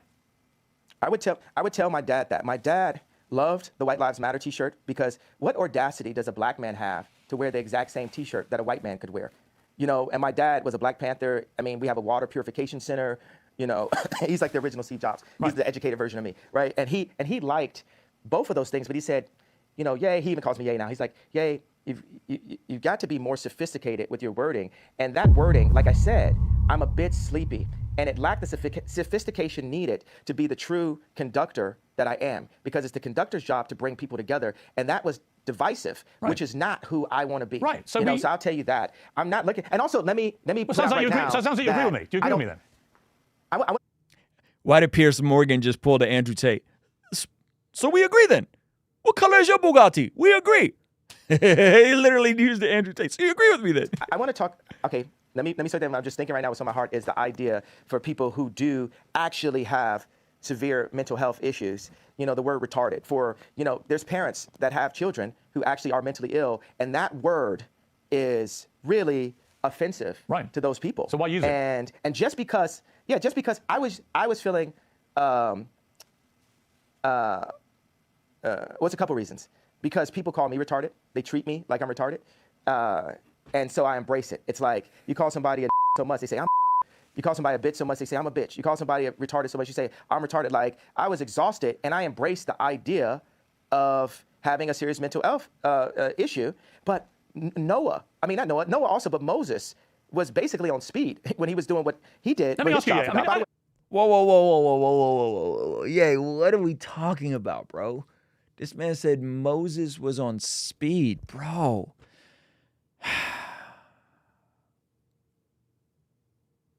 There's a difference between taking ownership of a word, which, whatever, if you want to call yourself the R word, I don't care, versus saying that as in a way where you know folks that have, you know, are on the spectrum or whatever, find that word offensive and then using that word to describe the president. There's a big difference there. Look, out of interest, how much sleep do you get a night? What a great question. What a great question Pierce asked. I'm not here to talk about how much sleep I get. I don't owe you that. You've literally just been talking about... How much sleep do you get a night? I had about 5.5 hours last night, actually. Not very much. But you're the one that's raised this issue. And I probably had the same. Right. My question is only because... had the same, but it's only because you've been talking about you don't believe you have a mental illness. You think it's lack of sleep. So I think it's an obvious question to ask, well, how much sleep do you get? Are you constantly sleep deprived? Is that one of the reasons, perhaps, sometimes, as you say, you feel sleepy and you shoot from the hip verbally and you say stuff that maybe when you're rested, you wouldn't say it the same way? What a great assessment from Piers Morgan. Would that be fair? Tell me what's... Okay, no, it's not fair, because what's more important, the pain and the truth of what I'm talking about and what led me to that tweet, or the tweet itself? I think both can be true. Because the problem you have is, I think you've acknowledged that the wording of the tweet was offensive. Years. Yes, I understand, but you know the damage it caused, and I understand that was offensive. And I think that you have accepted you probably shouldn't have phrased it that way. You as a white person are so stuck on the idea that what I said was offensive, which is a very caring approach. You're not sticking on the fact. You have not unpacked what happened with those contracts. I've said that, but you didn't ask me another question about it. That means there's an agenda. Absolutely not. Inside of your platform. I have repeatedly said to you that I'm sure I do not disbelieve that you've had contract business issues with various managers, accountants, and so on. My argument is that when you just do it, me or other me's. I'm sure many other artists in the music business. Yeah, of course. You know why you're sure? Because you don't care to do the research because it doesn't affect you. No, it's because you said. Have you done any research? No. Yeah, let me explain to you. I'm not doubting what you're saying. You don't care. I do care. You don't care about me. You don't care about my people. I care about me. I care about my people. So it's for me to stand up. And God forbid I step on someone's toes while I'm at it. It's not someone's toes. You stepped on the entire Jewish people's toes with a very deeply inflammatory tweet, which I think you've now accepted. You shouldn't have phrased that way. It's taken a bit of time to get there, but I think you have accepted that, right? Have you accepted that you've put no effort into understanding how I got there? I don't. Kanye does this very all or nothing type of approach. Be careful in your own analysis and how you process information. Ye does this thing, and some of us can slide into it, especially if you have a strong personality. You could be very all or nothing, and this is what Ye is doing. Like, listen to the question he poses back to him. Have you accepted that you've put no effort? No effort? Piers Morgan, anyone who's objectively looking at this thinks that Piers Morgan has put no effort? No effort? That's a bit wild. Into understanding how I got there. I don't think, honestly, 10 years from now, honestly, I don't think you're there is going any. to apologize to me about this interview. I'm not. You're going to apologize to me about this interview within the next 10 years. No, I'm not, because here's the thing. Mark my words. I don't doubt you've had. It's very one-sided. No, it's not. It's very white-sided. Oh, come it's on, very one-sided. It's very like. It's not white-sided. I'm not doubting you've had business issues. I'm saying the way to respond to that is not to go public to millions of people and say you're going DEFCON 3 on Jewish people. Millions of people. Millions of people have had DEFCON 3 on their contracts. Right. You didn't say that. Millions of people? Have there been millions of musicians that have had Jewish accountants, or maybe thousands? I don't know. It said millions of people. Well, I opened it up. Now I didn't, but now I'm saying it now. Okay, so now what I think you should say, I think you should say to the Jewish people, I'm sorry for the offensive language I used in that tweet. I wouldn't do that again. This is what I really meant. I think people would respect you if you said that. I don't know why you can't just say that. You know when I'll say it? When I sit down with the people who write out the contracts for the NBA and for the NFL and for professional music and for acting contracts. We need to go to the top lawyers, the top execs, the owners of the stadiums, the owners of the football teams, and the owners of the record labels. And we're going to put them all in one room. And we're going to read let's go top 10 in each one of these categories, right? Let's read Michael B. Jordan's contract. Why would any of that? Why would any of that? Why would any of that? Bro, I ain't finished. I ain't finished my sentence. Nothing you're saying has anything to do with regret. Hey, boy, boy. Don't finish. I told you. Oh, don't treat me like a boy then. I'm going to finish my sentence and my idea. Nothing you're saying has got any... Oh, gosh. This is becoming cringe, man. Holy moly. Nothing to do with the tweet. Cool. Bro, I was in the middle of a sentence, boy. Okay, so are you going to allow me to finish my sentence? Yes. If you then answer my question. Okay, so I'm going to tell people when I would apologize for the tweet. This is what has to happen first. I need all of the top executives in Hollywood. I need the top executives at the NBA and at the NFL. We'll do those two sports specifically. And I want the top executives in music, dealing with publishing, dealing with like Spotify and Apple Music and Universal Music and all the top exec. Let's do like 5 top execs there. And I want to look at the top 10 earners in each one of those fields' contracts openly. We want to compare and contrast the contracts. And then once we open that conversation and He said the top, the top 10 earners in all of these industries have built up so much leverage that they have incredible contracts. He has to know this, right? You have to know that Drake has one of the best deals ever. Ye has to know this. You know how I know Drake has one of the best deals ever? Because I met Drake's manager that got him signed. Cortez Bryant. Met him at South by Southwest. Same weekend I was around Ye, I think. I saw Tez hanging out, having drinks by himself. Walked up. Hey, man, you're Tez Bryant. I love seeing you in the Wayne documentary. It seems like you're a good guy. I remember Wayne ostracized you for telling him he had a drug problem. Made you ride on a bus all by yourself. Respect you. He broke the whole play down with Drake. What we did is we took our own money. We got Drake popping. And then by the time he got over to Cash Money, he was already touring with Wayne, but by the time we wanted to do a deal with Cash Money Universal, so by the time we got over there, we got a 75-25 split our way. Drake has one of the best deals in the industry. Drake was getting the type of deals TikTok artists are getting now. Drake was getting that 12 years ago. Drake is Jewish, though.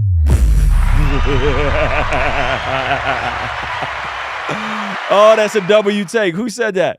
Ricky, what a W take. So I sat with Tez. He gave me his email, and he gave me the whole play. This is what we did. We took $50,000 of our own money. We went and got Best I Ever Had to Pop-Out Radio, right? Boom, Best I Ever Had to Pop-Out Radio. And then we took that money. We built Drake. Drake had like the #1 independent mixtape, yada, yada, yada, yada. He was booming. And then they got a 75-25% split their way. These are the types of deals that mainstream TikTok artists get now if they want to go do business. Right? All right. Anyway. need to do it on a platform. So I say all that to say, I bet you if we were to pull all of it down and look at the actual particulars of the contracts, I bet you the top 10 earners probably have really good deals. Unless they sold their publishing early on and whatever, Live with lawyers asking questions, and we'll have the top lawyers like a Johnny Cochran, Robert Kardashian level legal team, looking at all of these contracts together. After that moment happens, then I will say, I'm sorry. Okay, if that's your position. Interview adjourned. Love you. Oh. Whoa. Okay, that's the end of the interview. I mean, I just get the feeling from you that you're. Whoa. Hold on. What? He walked off and he came back. Yeah, Ricky's definitely a legend for that. He walked off and he came. Wow. Interesting. Really interesting. Okay, well, I'm glad he came back. Okay, speaking of that, I got to use the restroom. We're going to come back to this in a second. By the way, our Moment podcast launch was incredible. Thank you to everybody that got a ticket. If you got a ticket, check your email, your spam, your junk folder for all the podcast, all the episodes, including the unlisted YouTube links. But for whatever reason, Moment only sent us a limited number of email addresses. So if you did not get it, shoot me a DM with your receipt. I'll get you all the links.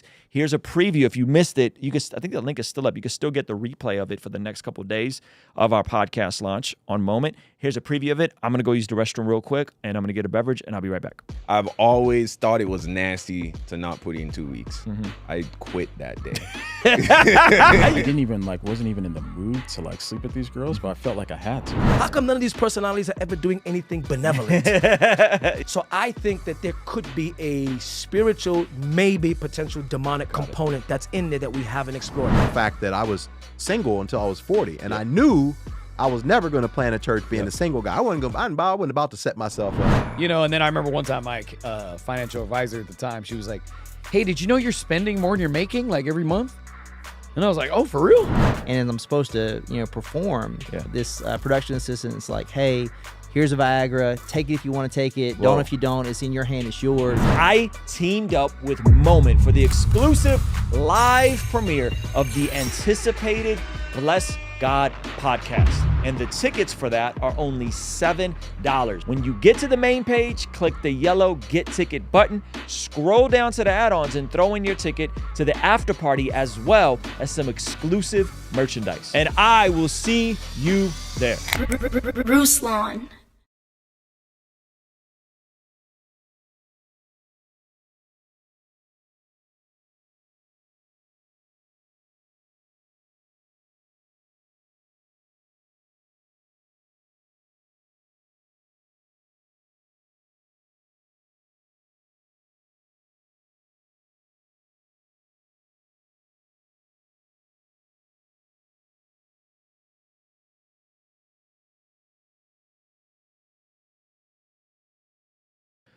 All right, we are back.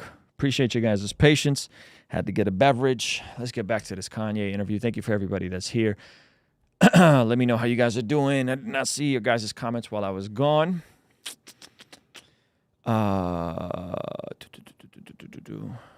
Church closed 4 coming soon. New message from our sponsors.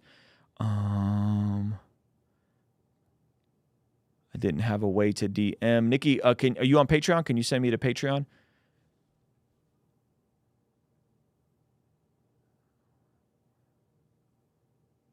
Okay, here we go. Let's get back to the interview. You're obviously a complex character, brilliant in many ways, fascinating, like I say, compelling. You have a huge appeal to millions of people around the world. It just seems to me that occasionally your mouth gets you into trouble and that perhaps on reflection, sometimes you look back and wish you hadn't said things. Is that accurate? Nah, not really. Because the things I say are on behalf of God. It's not always godly because I'm a man, but God is definitely using me. You're Catholic faith? I am, What's yes. your background? Kimberly, DM me on Instagram with your stuff if you haven't, and we're sending everything out this week. Okay, here we go. I'm Catholic, yeah. Well, we're working for God here, and it's just like with black people now with entertainment, we're coming into wealth, but all the other black people with anywhere near my amount of wealth would never cross the lines of taboos inside of the media that I would, that actually we used to in rap. All these words, we used to say these, so it's all these words that are being removed from our vocabulary, words that evoke emotion. Don't you feel like the salt is being taken out of our food? Look at Dune.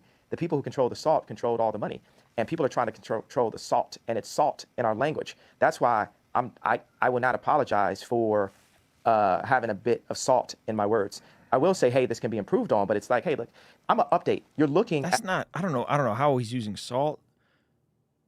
I think of Jesus talking about salt of the earth, light of the world, that whole thing, right? So I'm confused on the parallel here. This is yeah. the God's iPhone 100. we are God's iPhone, right? If you think about it, we're his favorite creation. We were made in his image. And we need updates. And society, capitalism, media, and thought police have been stopping us from our updates. We have to have a thought, and then we have to actualize it. I like the word actualize better than execute, because execute's a negative word. We discussed this. We have to actualize. There's so many, think about, for a homosexual kid, age 12 at school, not wanting to say out loud how he felt, or feeling like if he said how he felt, he would get bullied. Or what if he said how he felt, and then somebody said, you said the way you felt, and what you're... Nicole said 1 fact, 25 BS points. That's a W take. experience was in the wrong way. Now you need to apologize. We're fine that you felt that way, but you need to apologize for the way you said it. But just having the courage to do it in the first place would be, that's the thing that needs to be given credit. Like, yeah, you know what? We'll say in these past 2 weeks, I made a big splash. Because the first time you dive in the deep end, you're not going to look like an Olympic swimmer. But we're going to have to learn how to swim. And I've dived in the deep end. Okay, I think I understand what you're saying. Let me ask you about your family. Yeah, lots of speculation, of course, constantly. If you understand what I'm saying, could you translate what I'm saying? Yes. I want you to translate what I said. I know what, and then let's move on to the next question. Okay, let me attempt to translate. What did I mean by that? I think Kanye's like, I need you to be an active listener right now, Piers. I need you to speak back to me what I said to you. What she meant was that you are not afraid to ruffle feathers. You're not afraid to cause trouble where you feel it's justified. You're not afraid to call people out who you think deserve to be called out. But that occasionally, you've expressed yourself in a way that perhaps hasn't quite hit the right mark, and that you are work in progress, as indeed we all are, and that you could phrase things better, which would cause less offence to a wider number of people, when in fact the target of your anger may be much more specific. That would be my interpretation. That's a W for Piers. Let's see if Kanye accepts this. I thought that was a clear articulation of exactly what Kanye just said. Do you think that we can move forward as a civilization without there being any offense? Because one person's truth can be the other person's lie. No, Kanye. No. This is where we get back to subjective truth and my truth versus your truth and postmodernism and all this. No.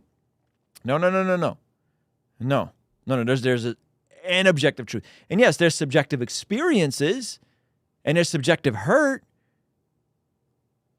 I think it entirely depends. I think it entirely depends. Honestly, part of me wants to say yes to that, but I do think there is a line, and we should all be mindful of the line. And the line to me is I don't think any form of racism or perceived racism should ever be tolerated. I don't think that is free speech. It's just hate speech. And I think one of the problems with what you said about the Jewish people was the more generic way that you phrased that sentence. People didn't understand you were talking about specific business people you'd had a problem with. They thought you genuinely meant you were going DEFCON 3 on all Jewish people, and they took that to be a blatant form of anti-Semitism. I think you've explained in this interview that was not your intention at all, which is good. But I think if you're asking me to interpret what you've just said yourself, that would be my interpretation. That you're work in progress, and sometimes you say stuff which doesn't quite get over what you're really meaning.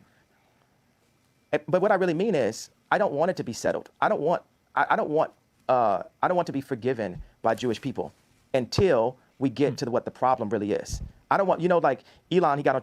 But the problem isn't just Jewish people. Like, that's a silly. Like, the problem is there's multiple problems. It's a specific type of business that's bad, which is the music industry. It's not just Jewish people. It's multiple issues. So to say, like, I don't want to be forgiven by Jewish people until we get to what the problem really is. I don't want, like Elon, he got on Twitter, he said, I talked to Ye, he took it to heart.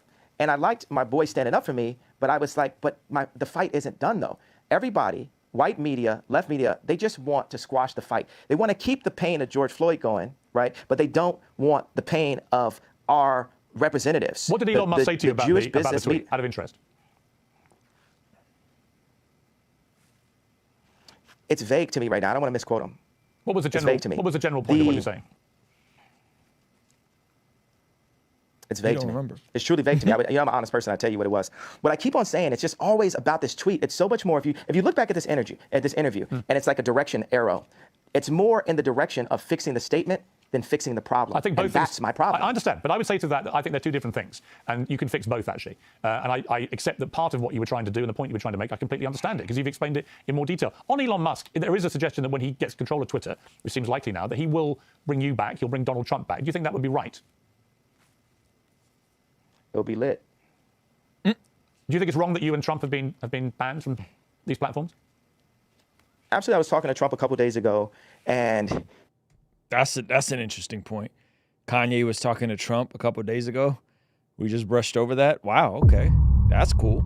Let's see where this goes. He was like, I'm not going to do his voice, right? But he was saying, I had 277 million followers, and the next day I had nothing. And that related to, Did he really have 277 million followers? Hold on. I had 277 million followers, and the next day I had nothing. And that related to, Mark Zuckerberg, Meta. Mark Zuckerberg thinks he is the government. These tech companies feel they're more powerful.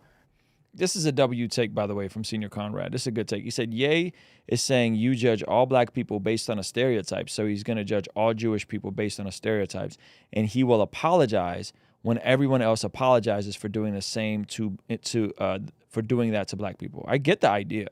That's a good take. But two wrongs don't make a right. I think that's Pierce's point, right?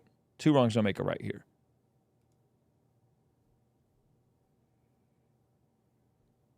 You mean Trump having that many followers? Yeah, I don't remember Trump having that many followers. Than the U.S. government, to the point of Zuckerberg thinks he is the government. These tech companies feel they're more powerful. Hold on, let me pull it back. I had 277 million followers, and the next day I had nothing. And that related to, Mark Zuckerberg, Meta. Mark Zuckerberg thinks he is the government. These tech companies feel they're more powerful than the U.S. government, to the point of actually kicking the actual president of the United States off of an American social media platform. This is the world we live in. I mean, that is kind of wild that they kicked Trump off. Trump kicked Trump off. But I vaguely remember, you guys can correct me if I'm wrong, I do remember during January 6th, he got on Twitter and said some kind of wild stuff, or some stuff that at the very least can be misconstrued in the middle of people storming the Capitol. I do remember that. So... And I would say, I agree with you, and I'll tell you why. I think it's completely inconsistent that companies like Facebook and Twitter allow people like the Ayatollah of Iran, for example, to remain on the platform, or Taliban people to be on the platform, but they don't allow an American president. That seems to me completely ludicrous. Yes, and this is part of the 100-year plan that they have books on about, China's takeover of America. You think D said 88.7 million? I remember that. Do you think that's factoring in maybe like his Facebook following too? Did he have like a couple 100 million on Facebook? Maybe he's just kind of lumping it all together, like Facebook, Instagram, Twitter. Maybe that's what he's doing. Maybe he's following. After losing the Industrial Revolution. Now, books on about China's takeover of America after losing the Industrial Revolution. Now, let's talk about business people. Remember, we were talking about China earlier. That's interesting. He's making this point. We won't refer to their race. And by the way, I'll tell you, as a Jew person, a person that has a lot of Jewish friends, it's not a race, it's a people. Right. And every Jewish homeboy I know is gonna be like, yo, yeah, that's right. So that's interesting he makes that point. But it's hard to it's hard to influence patriotism on capitalists. And it's a responsibility for us as Americans to retake our power in media, to retake our power in our schools, to retake our power in our farms, to retake our power in our medicine, in our hospitals, to revitalize the country. Because America invented rock and roll at the end of the day. We have the inventions. America created Apple. You understand? Like, we created the platforms that the world runs on now, and we've allowed the business people in these companies to sell us, and whatever the term is, sell them in a handbag, whatever it is, for cheap. And Americans are God-fearing, for the most part, God-fearing Christian people, and we're not cheap, and we can't be so It just got God-fearing Christian people. for cheap. And we're here to stand up and say, you got to honor who we are, our families. You got to honor our God, Jesus Christ. So, next subject. Can I ask you? Did it cut? Was that a cut there? That looked like a cut. I thought this was uncensored. Did you guys catch that? Or am I tripping? It sounds like there was a cut there. Kelly said, Kanye is extremely smart, seemingly good on some stats, but unstable. I agree with you. I think he's smart, but I think he also struggles with the way he processes information. And I believe he said he was dyslexic, which then makes it even more complicated because he's then restating things that he heard and wasn't able to sit and immerse himself in the data, right? Did they cut that? And say, you got to honor who we are, our families. You got to honor our God, Jesus Christ. So, whoa, why did they cut that? And we're here to stand up and say, you got to honor who we are, our families. You got to honor our God, Jesus Christ. So, it sounded like they cut that, right? Next subject. Kanye says something about Jesus, and they do a weird jump cut. Can I ask you something? Let me ask you something else here. I want to ask you about your family, because you mentioned families there. A lot of stuff has been written about you and your family. A lot of it fueled by you, by Kim, by others. Where are things now with your family? What is your relationship like with Kim, with your kids? Kim has Zionist media handlers surrounding her, all in and out her Hulu TV show, all in and out her family, all in and out the house that I created for my family. But God is alive. The devil is a defeated foe. And Kim is a Christian woman. And she's not here just to have content up on adult channels. She's not here just to have that last interview magazine cover. Give me one sec, guys. He went to the... Gosh darn it.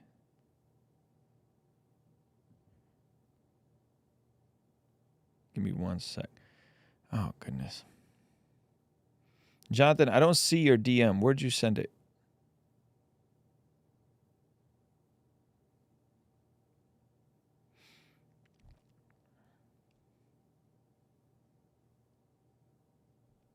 If you look at the 2 interview magazine covers, look at the idea of him saying all this stuff about, oh, I see it, Jonathan. Let me see.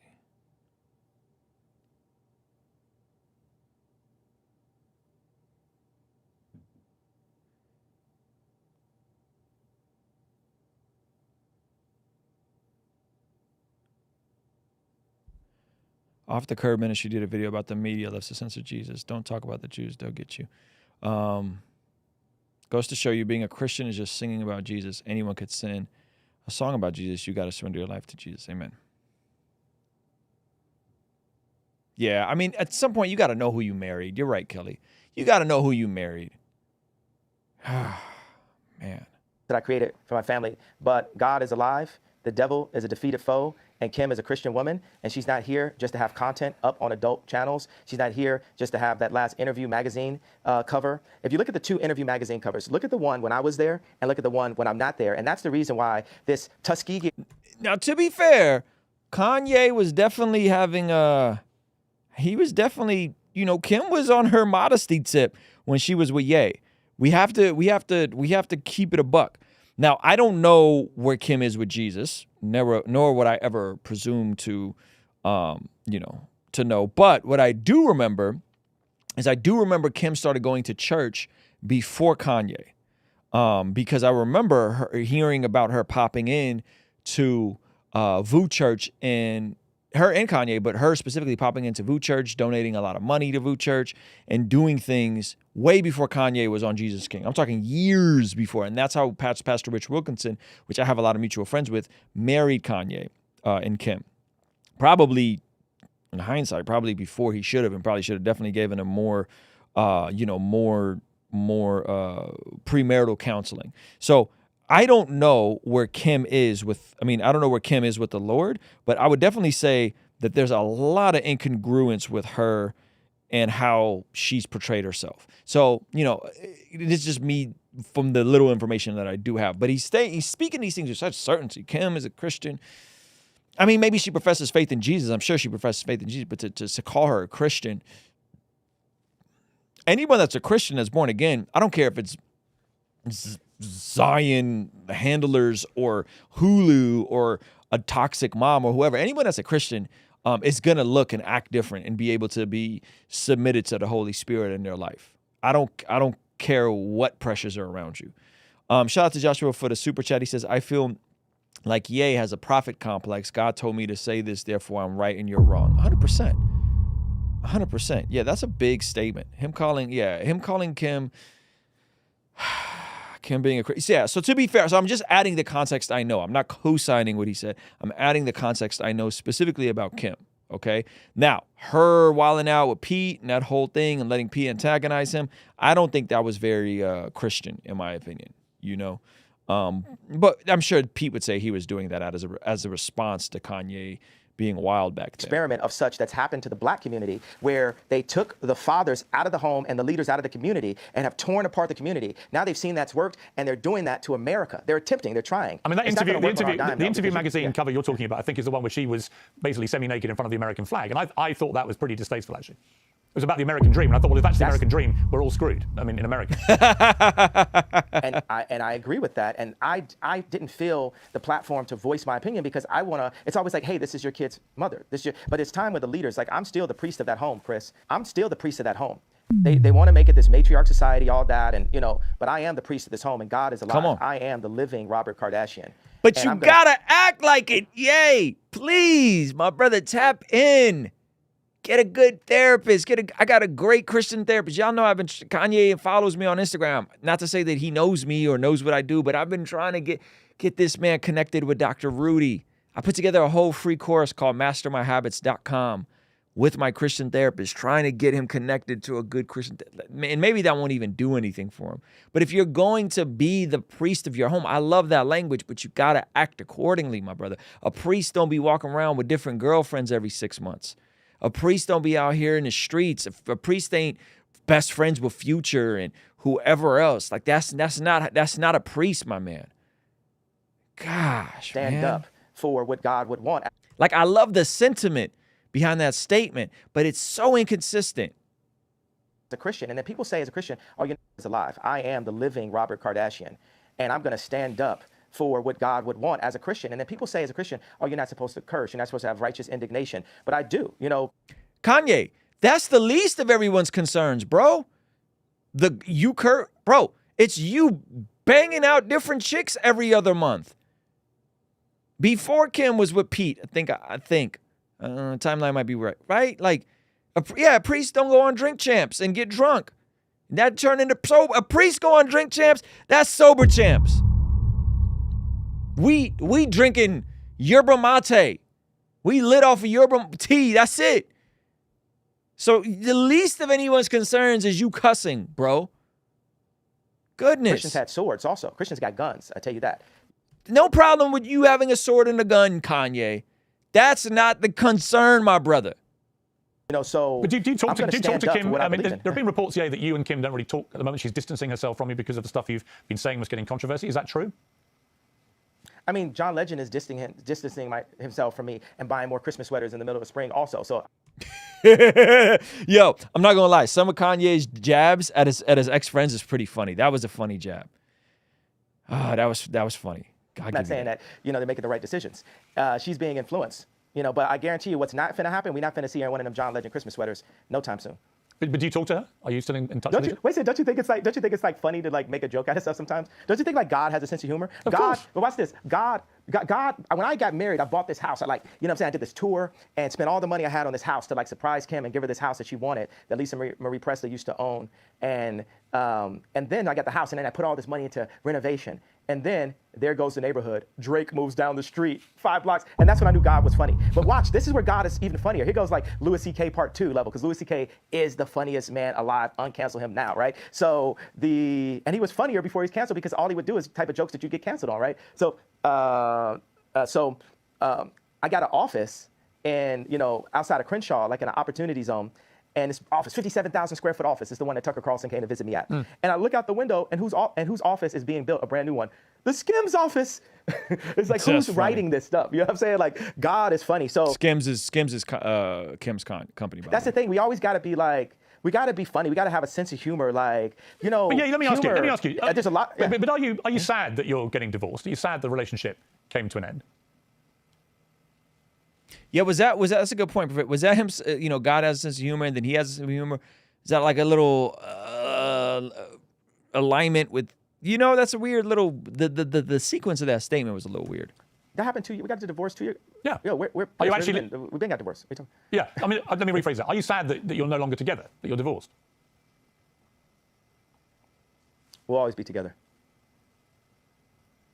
She dresses exactly like me. What do you mean? Like my kids are me. There's no person. She dresses exactly like me. Yeah, this man is so funny. That she'll ever get with that will influence her more than God and then her priest on earth, which is me. You know, whether it's the Skims clothing line, the designers, the architects, all those people. You got the Clintons, the left, utilize.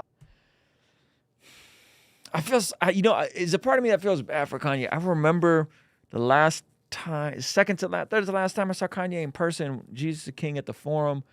And I remember seeing Kim there and the kids were there and everybody was so happy. And you barely saw Kanye. He did like maybe 20 minutes of music. He did some throwback songs, changed the lyrics, took the profanity out.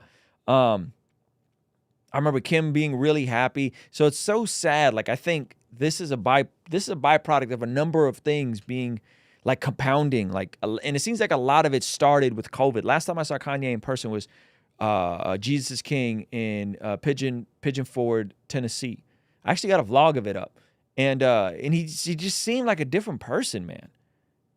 This is before he ran for president. This is before all of that. What we built together to try to use her as an influence for. I think you're right. I think you're right, by the way. I think he is joking sometimes. The black culture and the word culture in general for the next elections. They need those 300 million followers from Kylie and Kim on their side going into their election as they push trauma culture to the black people again, as they claim any of my questions of business dealings to be anti-Semitic comments, and push, you know, Kim to, you know, as a billionaire mother of a lawyer and a mother of 4 Jew black children, to do covers like Interview. And that's what happens when they take the dads out the home. And that's what they've been doing in the hood. They take the fathers and the leaders out of the homes.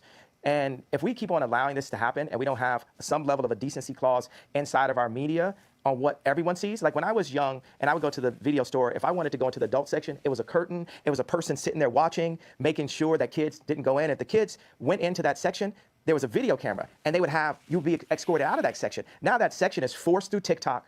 That section is subverted and kind of mixed with the drink inside of music directed at children, inside of content through Disney, on Hulu, which is Disney also, and in so many branded commercials to confuse children and to sexualize our children way too early before they can even.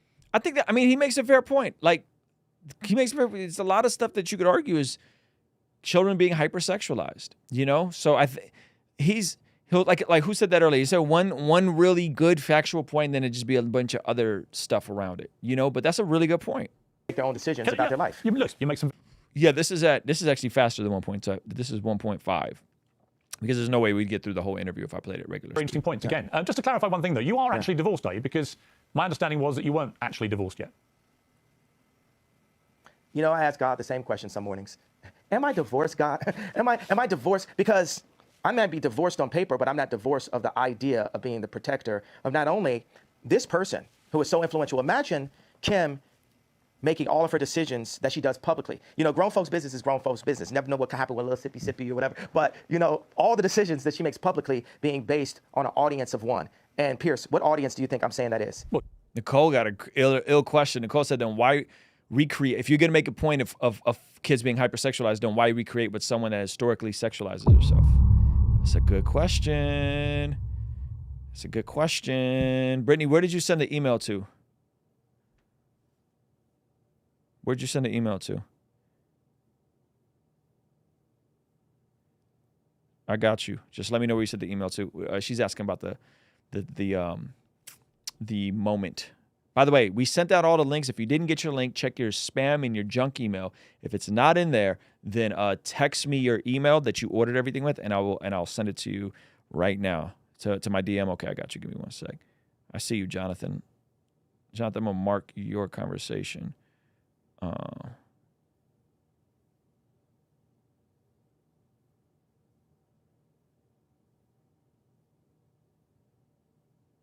Okay, TC, I see you.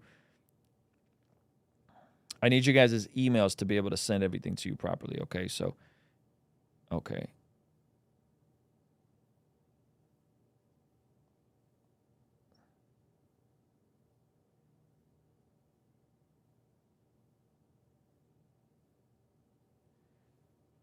I wish they would stop interviewing Kanye. Which email should it go to? The one used? Yes, the one used on Moment, it should go to. And if you didn't get it, then just send me your email and I can add it manually on my end. So Moment's in beta and they had a couple glitches, unfortunately. I'm looking for your DM right now. 20 years from now, kids will conduct Kanye obsession studies and make our generation look insane. Hey, that's you might be onto something. Okay, who is this? Kimberly Thomas? Someone just sent me their address. Okay, I see Diana just sent me her email. Brittany, I don't see your email, sis. Can you send me your email again? Where did you send it to? Because I don't. Does it say read on the DM? I sent a message on Instagram. Okay, I see you now, Brittany. Give me one sec. Brittany, your email is coming out. So in the email, you'll have links to the unlisted YouTube, as well as you can get it on Spotify, you can get it on Apple Music, and they're all private. So you just gotta click the link and you'll see it. Nikki, I do not see your email yet on Instagram. So if you don't, yeah, this is what pops up. Okay, just give me your email in one DM. Okay, so you should get it. Check your spam if you don't see it. I signed up for the Instagram. Roos forgot to at you first. I signed up for. Okay, just at me so I could see your email. Because what happens is if you're not following me for a while, they'll put it in a thing. Is the moment replay only available on Moment? Is the replay? Yes, right now it is, Jasmine. But you go to Moment or if you already got it, you can go and just send me a receipt and I got you. Okay, boom, I see you. Yeah, and then we're using Hello Audio to send out the links. There was this weird thing where we sold over 800 tickets, but only got 350 emails. So I have no concept. I don't know what's going on. You? No, not me. For us as Christians, right? Who is our audience? We have an audience of one. Well, you mean God? God. So picture this world, envision this world. Here's another one. This is past what I'm saying about having the heads of the football teams and the basketball teams and the music industry opening up their contracts the way I do, right? Picture the most influential woman on the planet, which is Kim Kardashian, right? And I got this one thing I want to definitely say in the interview. Picture the most influential person on the planet, the most influential woman on the planet performing in public only for that audience of one, for God. Imagine the overwhelming... This is a good point. He said this, Ruslan, this pushes the idea that men's mental is treated as a joke at this point. His mental or men's mental health in general is treated like a joke. What are you saying? I think I hear what you're saying. I'm just trying to say, are you saying he looks like he has mental or this shows that people don't take men's mental health issues seriously? The positive effect that will have on the planet. And mark these words, it will happen someday. Okay. And I had this thing. I had a woman on the planet performing in public only for that audience of one, for God. Imagine the overwhelmingly positive effect that will have on the planet. And mark these words, it will happen someday. Okay. And I had this thing. I had this, of course I'm divorced, and this is a funny thing I thought. Being that her name is no longer West, and my name is no longer Ye, if there was ever, being that her name is no longer West, and my name is now only Ye, if we were ever to be together again, what would our name be? Kim Ye. Would you like that? What? Of course he would like that. Everything is up to God. And God has proven to me many times that it's not about what I want or what I would like. It's just up to him on what he sees fit. But David had to. Let me ask you, do you still love Kim? To the sheep, sorry, not with an S. Do you still love Kim? I absolutely love. I'll love her for life. And I will protect, oddly enough, I'll actually protect her. Because when I call out things that I feel are wrong, you know what I'm saying? When I make products, say the difference between me and Bernard Arnault. Say, watch, Elon Musk, every product, the reason why Elon Musk is like a Steve Jobs is, if he makes a flamethrower, he would use that flamethrower. If he makes a Cybertruck, he would use that Cybertruck. Me, if I make some 3D printed boots, I'm going to have the 3D printed boots on. Wow, and I love wear those. them every day. Can I get a pair of those? Absolutely, sir. They were really them also. These boots are a hit. Love those. Yes. They're fantastic. Yeah. That's kind of dope, by the way. The fact that they're able to print 3D printed boots, it's actually really cool because when we're talking about having things stateside and bypassing some of the factories, if you're able to print shoes, that's actually pretty dope. Would you like to one day, much, do you think, given that you've got all these kids together, Would you like one day to get back with Kim, do you think? Do you feel like you've gone through a very tumultuous Of course period? he wants to get back but with actually Kim. the love underneath it all between two people remains. And would you like to get back together? Those thirst traps still be fire. Ye is funny, but I don't know when Ye is being funny. That's the best part. We had a 3D printer at my last job before COVID. It's actually really cool. Yeah, if you could print, like, what if you could print 3D jackets and 3D printed homes, Nicole? That's a game changer. 3D printing me. Yeah. Kim can't get rid of Kanye. Yeah, he's not. He's not. He's about to make another $1 billion after showing the boots. Them boots are hard, yo. Actually, I'm joking. I would never wear those boots. But, you know, the idea. I appreciate the idea, all right? Do you understand what I said? Do you understand that language? I think so. I think so. He's like, Kanye's like, but do you get my joke? What do you think those thirst traps still be fire mean? Can you explain that to me? Well, with my rather creative British mind. Those thirst traps still be fire. I'd imagine it means brilliant British man. I would imagine it means you still fancy your ex-wife. Is that right?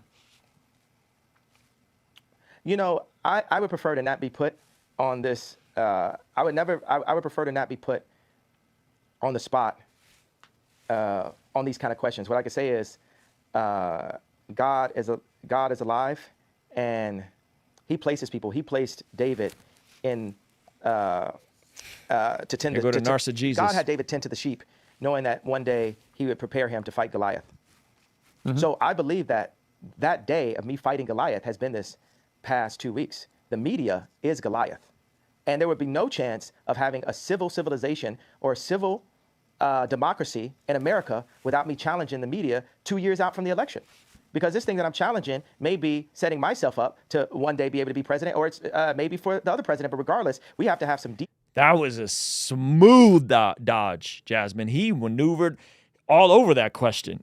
That was smooth, man. Y'all catch that? He asked him about getting back with Kim, and he started talking about taking on the media to run for president. I'm doing this 2 years preemptively so I can run. Why are you running for president? Why would any sane person want to run for president? That sounds like the worst job in the world. Why? Kanye nostalgia has got a lot better, but he is still way off in some ways. Oh, yeah, definitely. In America as the thought leaders in the content that we put out. But on that point, you keep talking about the media as if somehow it's the media that's created all this furore in the last 2 weeks. But you have said other things which, in my opinion, the media couldn't ignore. You know, you suggested in your interview with Tucker Carlson that Gap, for example, the clothing wear company, had prior knowledge of the Uvalde shooting, which is obviously completely insane. Why would you say that? And then why would you be surprised if the media then react to it? They're bound to. Great question. What I'm saying is that might have been worded in a way that the media could take in the wrong way. But I thought it was really interesting, the amount of people at Gap. We had a release that was happening, and the amount of people at Gap that were rallying around this as a media moment. If they didn't know about that, where there's theories, you can't say. Kanye, does anybody remember Gap posting anything about that shooting? Or am I just crazy? I don't remember Gap coming out with some incredible campaign. I mean, everybody was generally like, oh, this is awful, but help me understand, because he's talking about the shooting in Texas and Gap knowing about it that the theories about 9/11 are completely insane.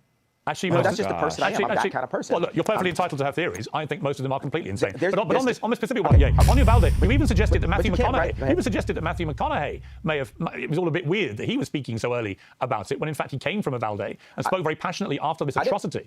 So I think people read these comments and like, what are you talking about? No, okay, so what I'm saying is I definitely feel there was a major media push around that to create trauma and fear culture, because the amount of people, and this is not to be in any way, I care about people who have passed away and have lost loved ones. 20 kids were shot dead in a classroom. 20 children were shot dead at school. So let me explain. No one in the media is putting any sort of trauma into that. That is the trauma. Okay, Piers, how often does that happen in my hometown? Well, the 20 kids are killed in school in one mass shooting. As far as I'm aware, it's never happened in your hometown, has it? It does. Not in one mass shooting. Are killed in Chicago. I didn't finish. Okay. Let's not do this again. Okay. We reviewed I how that understand. goes. You could talk. At least 14 kids are killed in Chicago every week, and there's no media push around it. And that's my. Is that true? 14 kids? I know there's I know there's a lot of deaths in Chicago. I know it's the murder capital, but 14 kids? Let's look that up.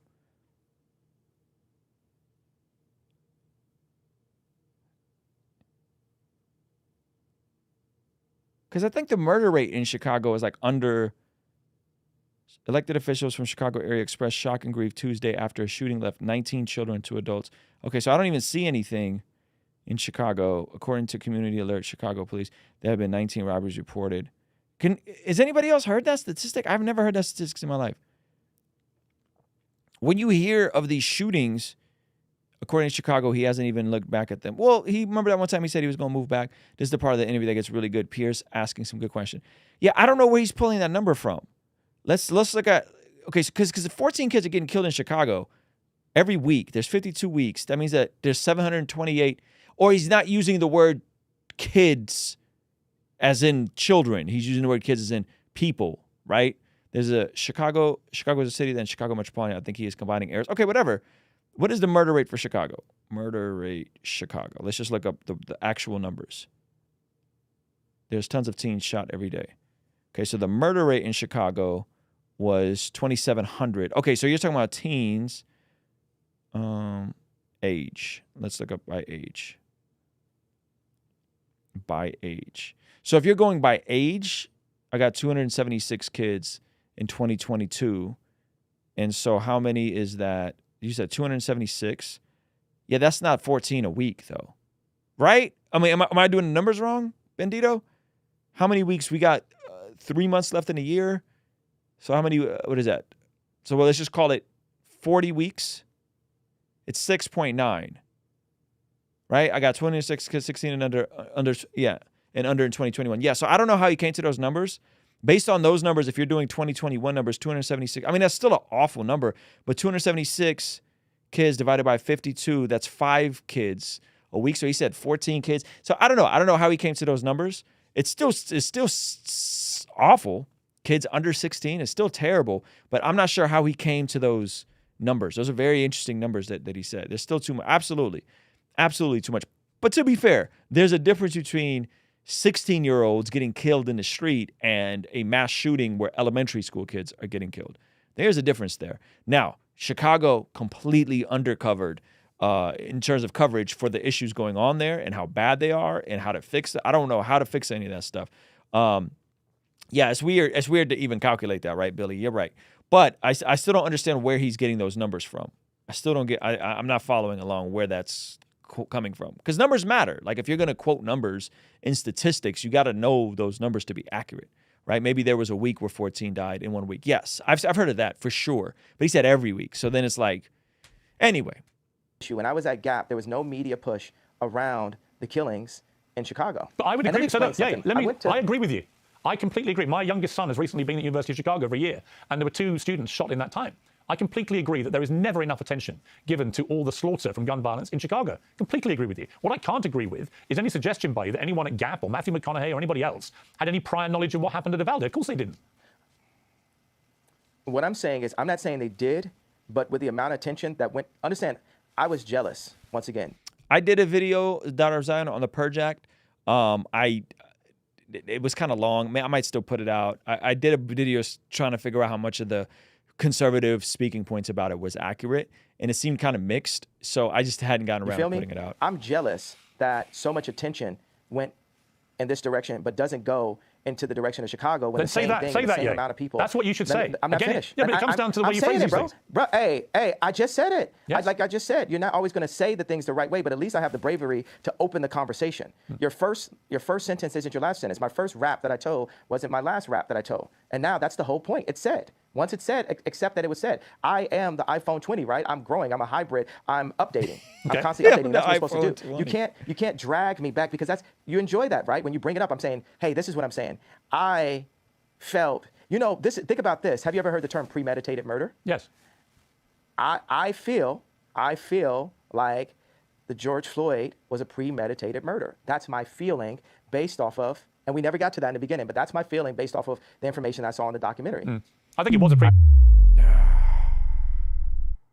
Meditated murder in the sense that this, premeditated I agree, but not for the reason you think. I think it was premeditated in the sense that policeman didn't give a damn about George Floyd's life, stuck his knee on his neck for 8 minutes and killed him. So I know we don't agree about that. I don't want to go back over that. I want to ask you, yeah, about something different. I think the policeman was involved with it too, but not in the way that you think about it. Right. I think he was involved in a different way. I think we'll have to. I think he was also part of the setup. Okay, look. We're not going to agree about that. But he's been moved. And I need you to watch the documentary, and we could talk offline and then talk online again. Okay. Because what's not fair is for a white martyr like JFK.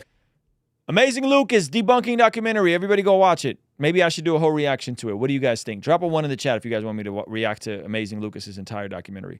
Definitely facts over feeling. Ye needs to come off that dock. Candace is ruining this man's life. And what happened when slavery was a choice. He said anti-Semitic stuff around then that TMZ actually did him a solid, edited out. And who was with him? Who was with him? Candace Owens. To be analyzed 100 different ways, but then for a black martyr like George Floyd, for us to only accept the one way. That's like us only accepting the one way for the black vote. Like I said, we have the opportunity to look at it different ways. Like I said to you, you are completely entitled to challenge anything, frankly, and I'm equally entitled to come back to you and say what I think. That's what democracy is about. Let me ask you before I want to ask you one thing about your. But no, I got. Okay. I don't want to keep going back to that same issue. Disparagement right there. Yeah. But look at the disparagement, because I had an idea. I don't like the word point. I had an idea that you didn't embrace right there. The martyr JFK, we analyze his death 100 different ways, right? But with George Floyd, he died that way, and then it's white people telling super brilliant, successful black people, you have the right. It's literally like on some Black Lives Matter, like your life matters, like, oh, your idea matters, but then shut up and we're not gonna go back to it. No, we're gonna unfold it. I need you to watch that documentary, and I want us to talk line by line. I want to do, because look, I think that we're a good conversation, and now within the next 2 years, we need to talk a lot of times. Right? I would love to do have that. This kind of thing. Honestly, we should unpack. Listen, let me say to you, I've wanted to interview you for years. Yeah. I genuinely mean it when I say I think you're one of the most brilliant, talented people that I've seen in the public sphere. And you have a... You could tell Piers has a way softer spot for Kanye than he did for Andrew Tate. Is that fair? He has a way softer spot. Like he really trying to like help him walk back some of this stuff. Fascinating ideas, and you're incredibly creative, and you're completely entitled to your views. But I'm entitled to mine, and I think we've had some really interesting exchanges, actually. I wanted to talk to you quickly before we finish about your kids and about you as a father. What kind of kids do you want them to be? What kind of values do you want to instill in your children? I want my kids to finish their education. I know that my album was called The College Dropout, but when I look at the way, just like you said, your kids are in the University of Chicago. We need the education. That's another thing to be jealous about. The Muslims have the Quran, right? And Jewish people also have their holy books, but they have the education. And once we have the education, and we have the strong black minds, we need to pull them together. There hasn't been end-to-end black-owned community since Black Wall Street or since the gentrification of Harlem. Like I have this tech company called STEM, right, that had the most successful launch in tech history with 80,000 STEM players as far as the first launch, right? We sold 80,000 STEM players back in February, and we went off that. He's like, I have the most successful tech company. I got one of them STEM players, guys, and upon discovering the album on it wasn't done, I never opened it. So there's that. I did buy one though. I'm particularly a fan of Kanye. I figure I can give my tithe for the night here. Blessed, thank you, Tyler. Right? Follower Yashua. Your real name's Tyler. Apple platform. I think so. And now we're coming with the next generation that has a projector in it. And it's coming with 4,096 movies. I did that because my Amiga computer had 4,096 colors when I was in 7th grade. And also you can download films without having to use an Apple product. So I called this guy, and we're working on finishing up elements of the deal. And he's using emotional bullying, and like his shoulders are down, you could tell on the call. And he says, well, because of your comments, we're not going to be able to hire people. It's the people that we need. And I said, well, how many people do we have working for us? He said 60, and we have 40 part-time. I said, well, how many... He doesn't own the STEM player? Jewish people do we have? He said, well, I don't know. We have some. And I said, well, do we have black people working for it? He said, yeah. I said, how many? He said, 2. And I said, you're telling me we can't find 60 black engineers? Well, yeah. And see, that's where that comment that got me into so much trouble forced me. No. The STEM player was $200, not $2,000. It wasn't even, was it 200? I don't think it was like $150. I don't remember what it was, but it wasn't $2,000. To look at myself as the richest black man since Mansa Musa, right, with multiple tech companies, and where am I kicking the tires inside of my own company to ensure that I'm hiring my people? Because Chinese people hire Chinese people, and Jewish people hire Jewish people, and Catholics hire Catholics, right? But with blacks, we'll give our company to Bernard Arnault. We'll give our company to Mark Zuckerberg. We'll give our company away. And it would almost come off as anti-Semitic if I hadn't crossed that gun line so far to say, hey, I have to go and ensure that I'm hiring the brightest black minds to my black-owned tech company. You know, Kamala is our never again. We're never going to just hand something over just because we like the way this person looks and we have the emotional connection because she was a Delta and my mom was a Delta. She got 96% of the black female vote. You would have thought Drake was running. He got a point there with Kamala, guys. Let's be honest. Kamala's arguably the worst. I mean, statistically, based on her approval rating, this is a fact. If we're going to go off of statistics, she's arguably the worst politician we've ever seen. So he's kind of right. We haven't seen her really honestly since. And I want to say something about the left. The left, you guys got to sit with me. Your current administration that these guys put up, they shit the pot on this one. They should have got Bernie. But Bernie had too much of a conscience, and so you got a guy with no conscience. Instead of getting Bernie Sanders, you guys got Weekend at Bernie's. And Yo!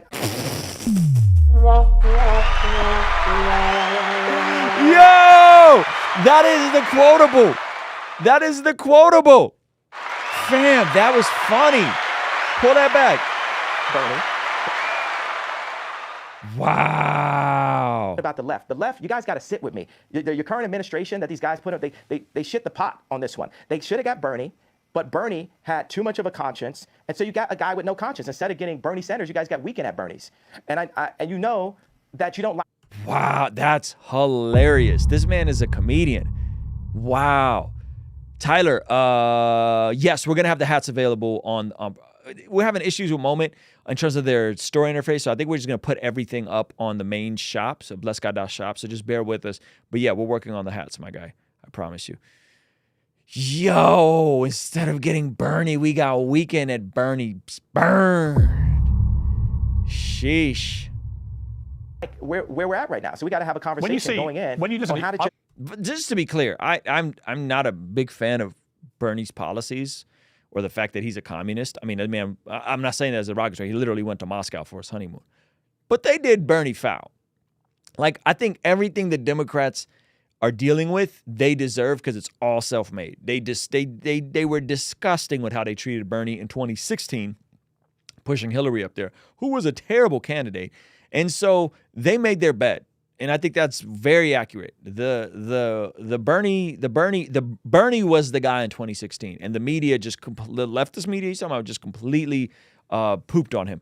So I think he's right here. I think if we're talking about what should have happened, it shouldn't have been Hillary in 2016, which in my opinion started a lot of this stuff. But who knows what would have happened if Bernie would have won that, as he should have, that primary, which I kept up with.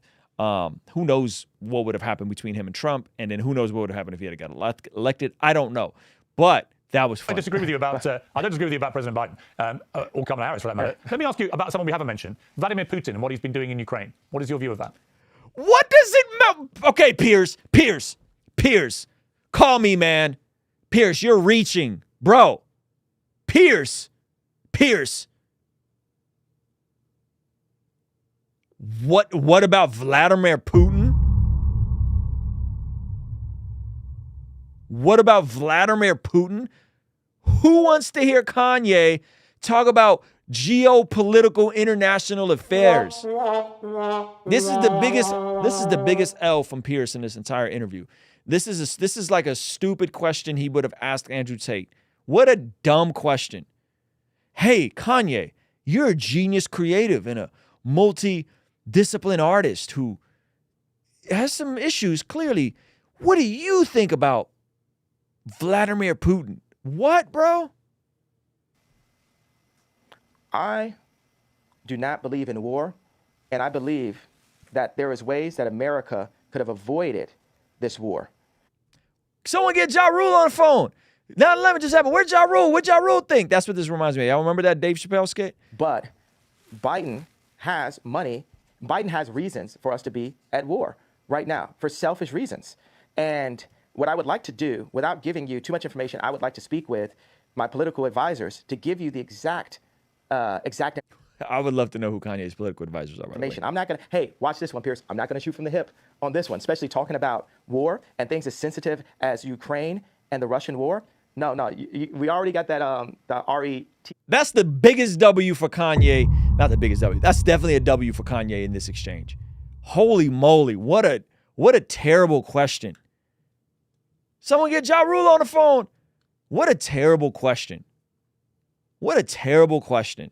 And what a great answer for Kanye. I'm not going to shoot from the hip. Let me formulate my idea on this and not say so. Right? Wow. ARD comment earlier that maybe we could work on that I feel like is going to be massively offensive, and I really do. Now that one, I do apologize to people that I offended earlier in the interview on that comment. Maybe we could look at scrubbing that if we deem. Well, actually, like to. I would say this: it's an uncensored interview. You said something which you've now wished you hadn't said, and you've apologized. I actually think that says a lot about you, right? That shows you've got that ability to be self-aware.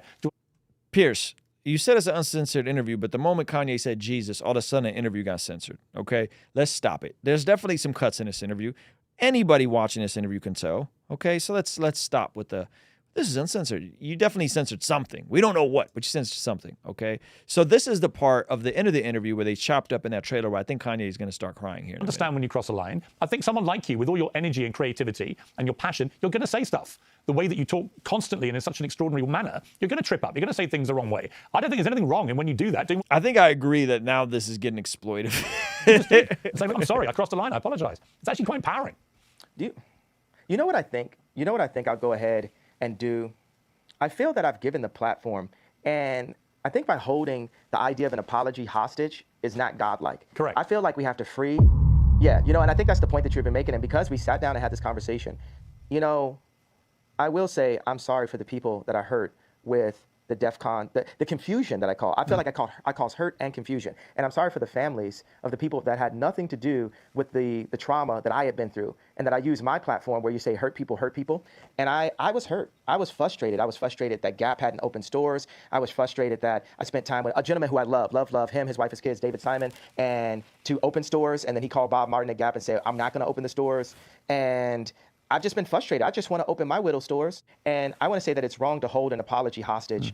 And I got to let go of that and free myself of the trauma and say, look, I'm just going to give it all up to God right now and say to those families that I hurt, I really want to give you guys a big hug.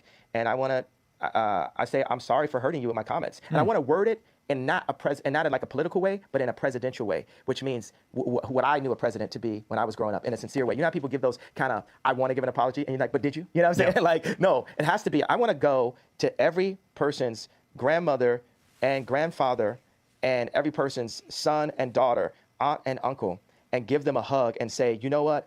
I've been hurt, and I do want you to talk to your boys. I do want you to talk to the people that are in power, the people who do own the black voice, the people who do own the vote, which a lot of Jewish business people do. And I want to be able to sit at the table with the contracts. I want my people to sit at the table with the contracts. I do want all of this, but I'm not going to hold my apology hostage until I get that. I'm going to start by taking accountability for my actions and the lack of sophistication in my wording. Like I said, I was sleepy, and it was taken in a way that I didn't mean it to be taken. It definitely caused some attention. But I don't want the conversation to go away just because I came to you guys and said, I understand how I hurt you, and I'm sorry for the pain that I've caused and the confusion that I caused. Now, that is said, right? But I don't want the conversation to go away that we are still in a place where these contracts are still up. My people are still getting screwed. This has to be opened up. And I'm not asking for a promise, but it would be a beautiful world as I release the pain that I've caused and the pain that I have in me, that grudge that I was holding, that you guys, some of you guys, 1, 2 of you guys step up and say, let's look at these contracts. Let's make it not. So that was that an apology? That sounds like an apology. I mean, in the trailer, they definitely clipped it like to make Kanye sound like he was apologizing. I think that was an apology because he's like apologizing to Jewish people as a whole, but saying, but there's still some issues with Jewish people in entertainment and the contracts, right? And I would say, okay, that's fair, but I don't think it's the fact that they're Jewish that there's bad contracts. I think it's a predatory industry. That's why there's bad contracts, right? I don't know if this causation and correlation aren't the same thing, right? So I'm a little confused on this statement, but I think this is progress, in my opinion. And by the way, you fix the contracts by encouraging artists to build their own platforms, build the leverage, and get better contracts, right? And absolutely, and give Sean his masters back, and give everybody good music, give every good music artist their masters back, or your half of their masters back. Be a known fact that the music industry is treacherous. Let's make them, because some of my kids do music. I don't want them to step into a treacherous place. I want it to be better for them than it was for me. So I want us to sit down and come together and really work on that. Would that make sense to you, Piers? You know what, Ye? If you'd simply said that in your tweet, I don't think there would have been any problem.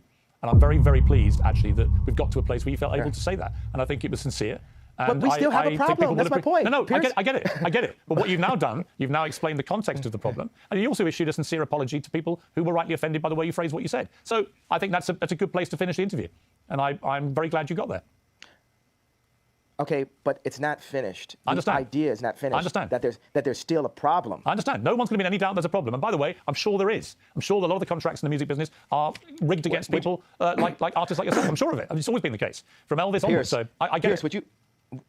Would you help me and my people? Would you help me and my athletes? I got so many athletes that go to my school that are like all the guys that are on Donda are headed to the NBA, right? Could you help me? Could you help us make these contracts better for our people by calling attention, by just allowing me on your platform, right? And let's look at some of the things and point these things out. Could we work together on Absolutely that over the next couple of years? Very happy to do that. Yeah. Very happy to do that. I think we should talk more often. All right. It's taken a long time to get here. I've thoroughly enjoyed our conversation. It's been 2 hours. It's been free rolling. It's been occasionally challenging, but we've got to a place where I think is a good place, and I've really enjoyed it. So thank you very much indeed, Ye, for sparing me the time. Yeah. You know, I'm going to feel like I lost my stone I was holding. Yeah. But Ye thinks this is a UFC match, bro.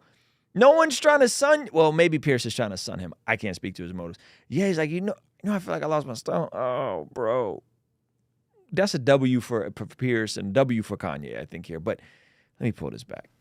You know, I'm going to feel like I lost my stone I was holding. Yeah.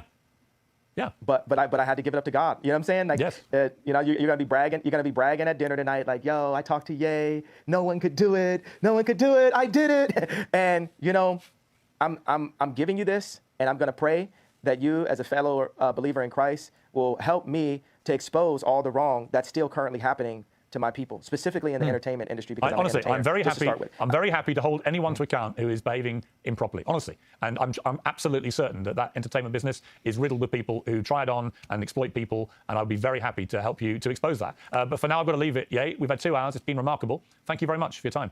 Okay, hold on. So you said we got 2 hours. This interview is an hour and 40 minutes. So there's 20 minutes of footage missing here. I would love to see what that was. Brittany said, God be like, leave me out of this. Oh, goodness. Peace. What happened to the crying? Wasn't there crying?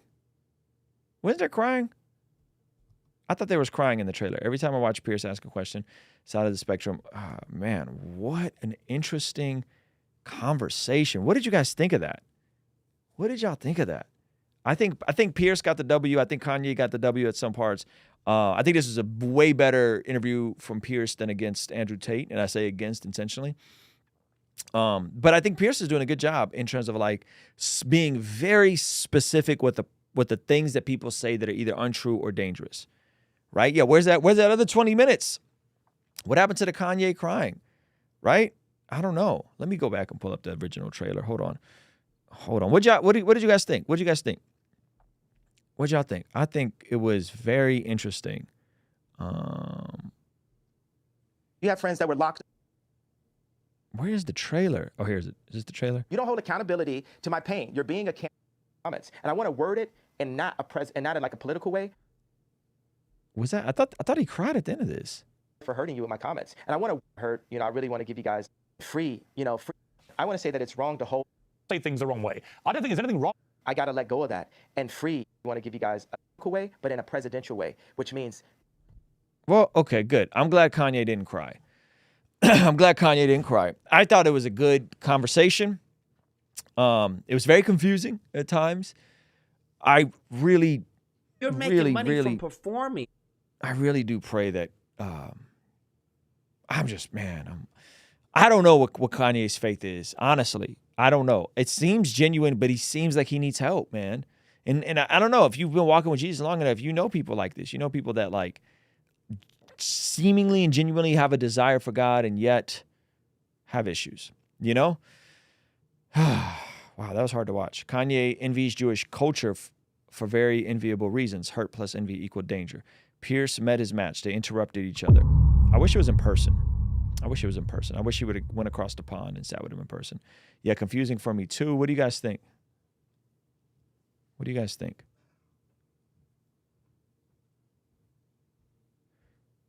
Kanye definitely needs our prayers. Kanye's faith is himself. Maybe. I don't know. Yeah, let me know what y'all think, man. Ye needs a Bible study, a men's group, accountability, therapy, all of the above. Absolutely. Thank you, Ruslan, for the reaction, my guy. Kanye's faith is all lip service. Really? You think it's all lip service? Be careful with the all or nothing statements, man. I think you're doing what Kanye did in this interview, which is like binary all or nothing thinking. And that's just not that. I don't think that's wise. I don't think that's wise. I don't think that's thoughtful. Because I don't think anything. There's a lot of things that aren't all or nothing. A lot of things that aren't all or nothing. He definitely needs meds and console. How many folks in Kanye's circle has enabled this behavior? Oh, a lot. A lot. He needs to read the Bible more. Definitely pray for Ye. Yeah. Sheesh, man. Kanye needs to be mentored by pastors like the one Stephen McQuinn had. Well, he was, though. That's the thing. He was. Raven, what's your Instagram? So I can make sure I get that to you. What's your Instagram? Okay, you got it. Awesome. Someone just said they got their email. Raven, what's your Instagram so I could send you your link? If you guys did not get your link, check your spam first. Then after you check your spam, DM me on Instagram with your receipt and your email, preferably on one subject of your email. And I will send you guys the link for the podcast launch. Raven, I don't see your email. I don't see your DM. These people will do anything to fulfill an agenda when I say anything. Anyway, that was rough. That was rough. That was hard. That was hard to watch, man. Raven's Rebirth? Yeah, let me see if I could just search for you and go to your DMs. Raven's Rebirth. Rebirth. 2.0. Messages. Okay, here you go. I found it. Okay, I got you, my guy. Copy. Psh. Boom. Add. All right, guys. Man, that was hard to watch. W for Piers, definitely. Humanize Kanye. Not to get off topic, what is your opinion of The Chosen adding a Mormon verse in the trailer? So I didn't know that was a Mormon verse in the trailer, and I don't know how much of that was intentional. From my understanding, I don't think Daryl has the Mormon guy, Daryl, who I'm friends with, I don't think he has anything to do with the creative on The Chosen. Danielle, DM me your email and your receipt. So your receipt and then your email, and I got you. Check your junk and your spam first, though, because you might have gotten it. I understand him wanting African Americans to be united like the Jewish culture. Kanye needs to get out of Hollywood. Who's the send of the email for those that received it? The email is coming from Hello Audio. Hello Audio. Joanna, let me see if I can find yours. So DM me only after you've checked your spam and your junk in the same email you emailed me with. So let me check for Joanna's. Where's the underscore, Joe? Jojo. Whoops. Jojo.xo.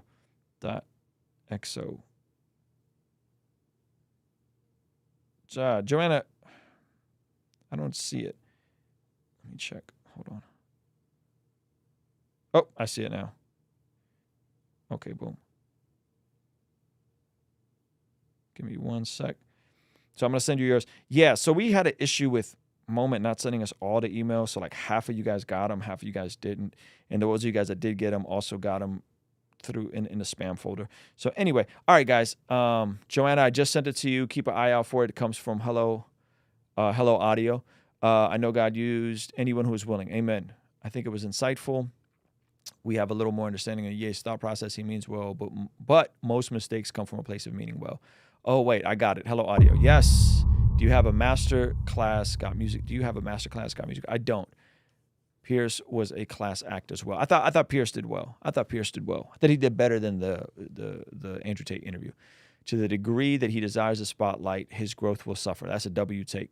Ruslan, do you think the next season of The Chosen is going to be? No, it's not till season 6. John, what's your Instagram? Let me see, John. I don't see a DM from you. I'll keep an eye out for more DMs. Send me the receipt. Some of you guys are just sending me your emails. Send me a picture of your receipt, please, so that I could track it down. All right.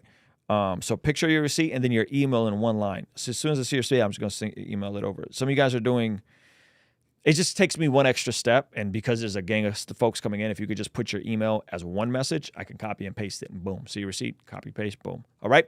Guys, I love you guys. Thank you to everybody who got the moment stream. There's the replay is still up, and we're still sending out links. So hopefully we have this all squared away, and then the merch should be shipping out this week, and then it'll be on the main shop, and we'll get everything up in time for Black Friday as well. All right, guys, thank you so much. I appreciate you guys. We'll be back tomorrow on the main channel. All right, and I'll see you guys later. Peace.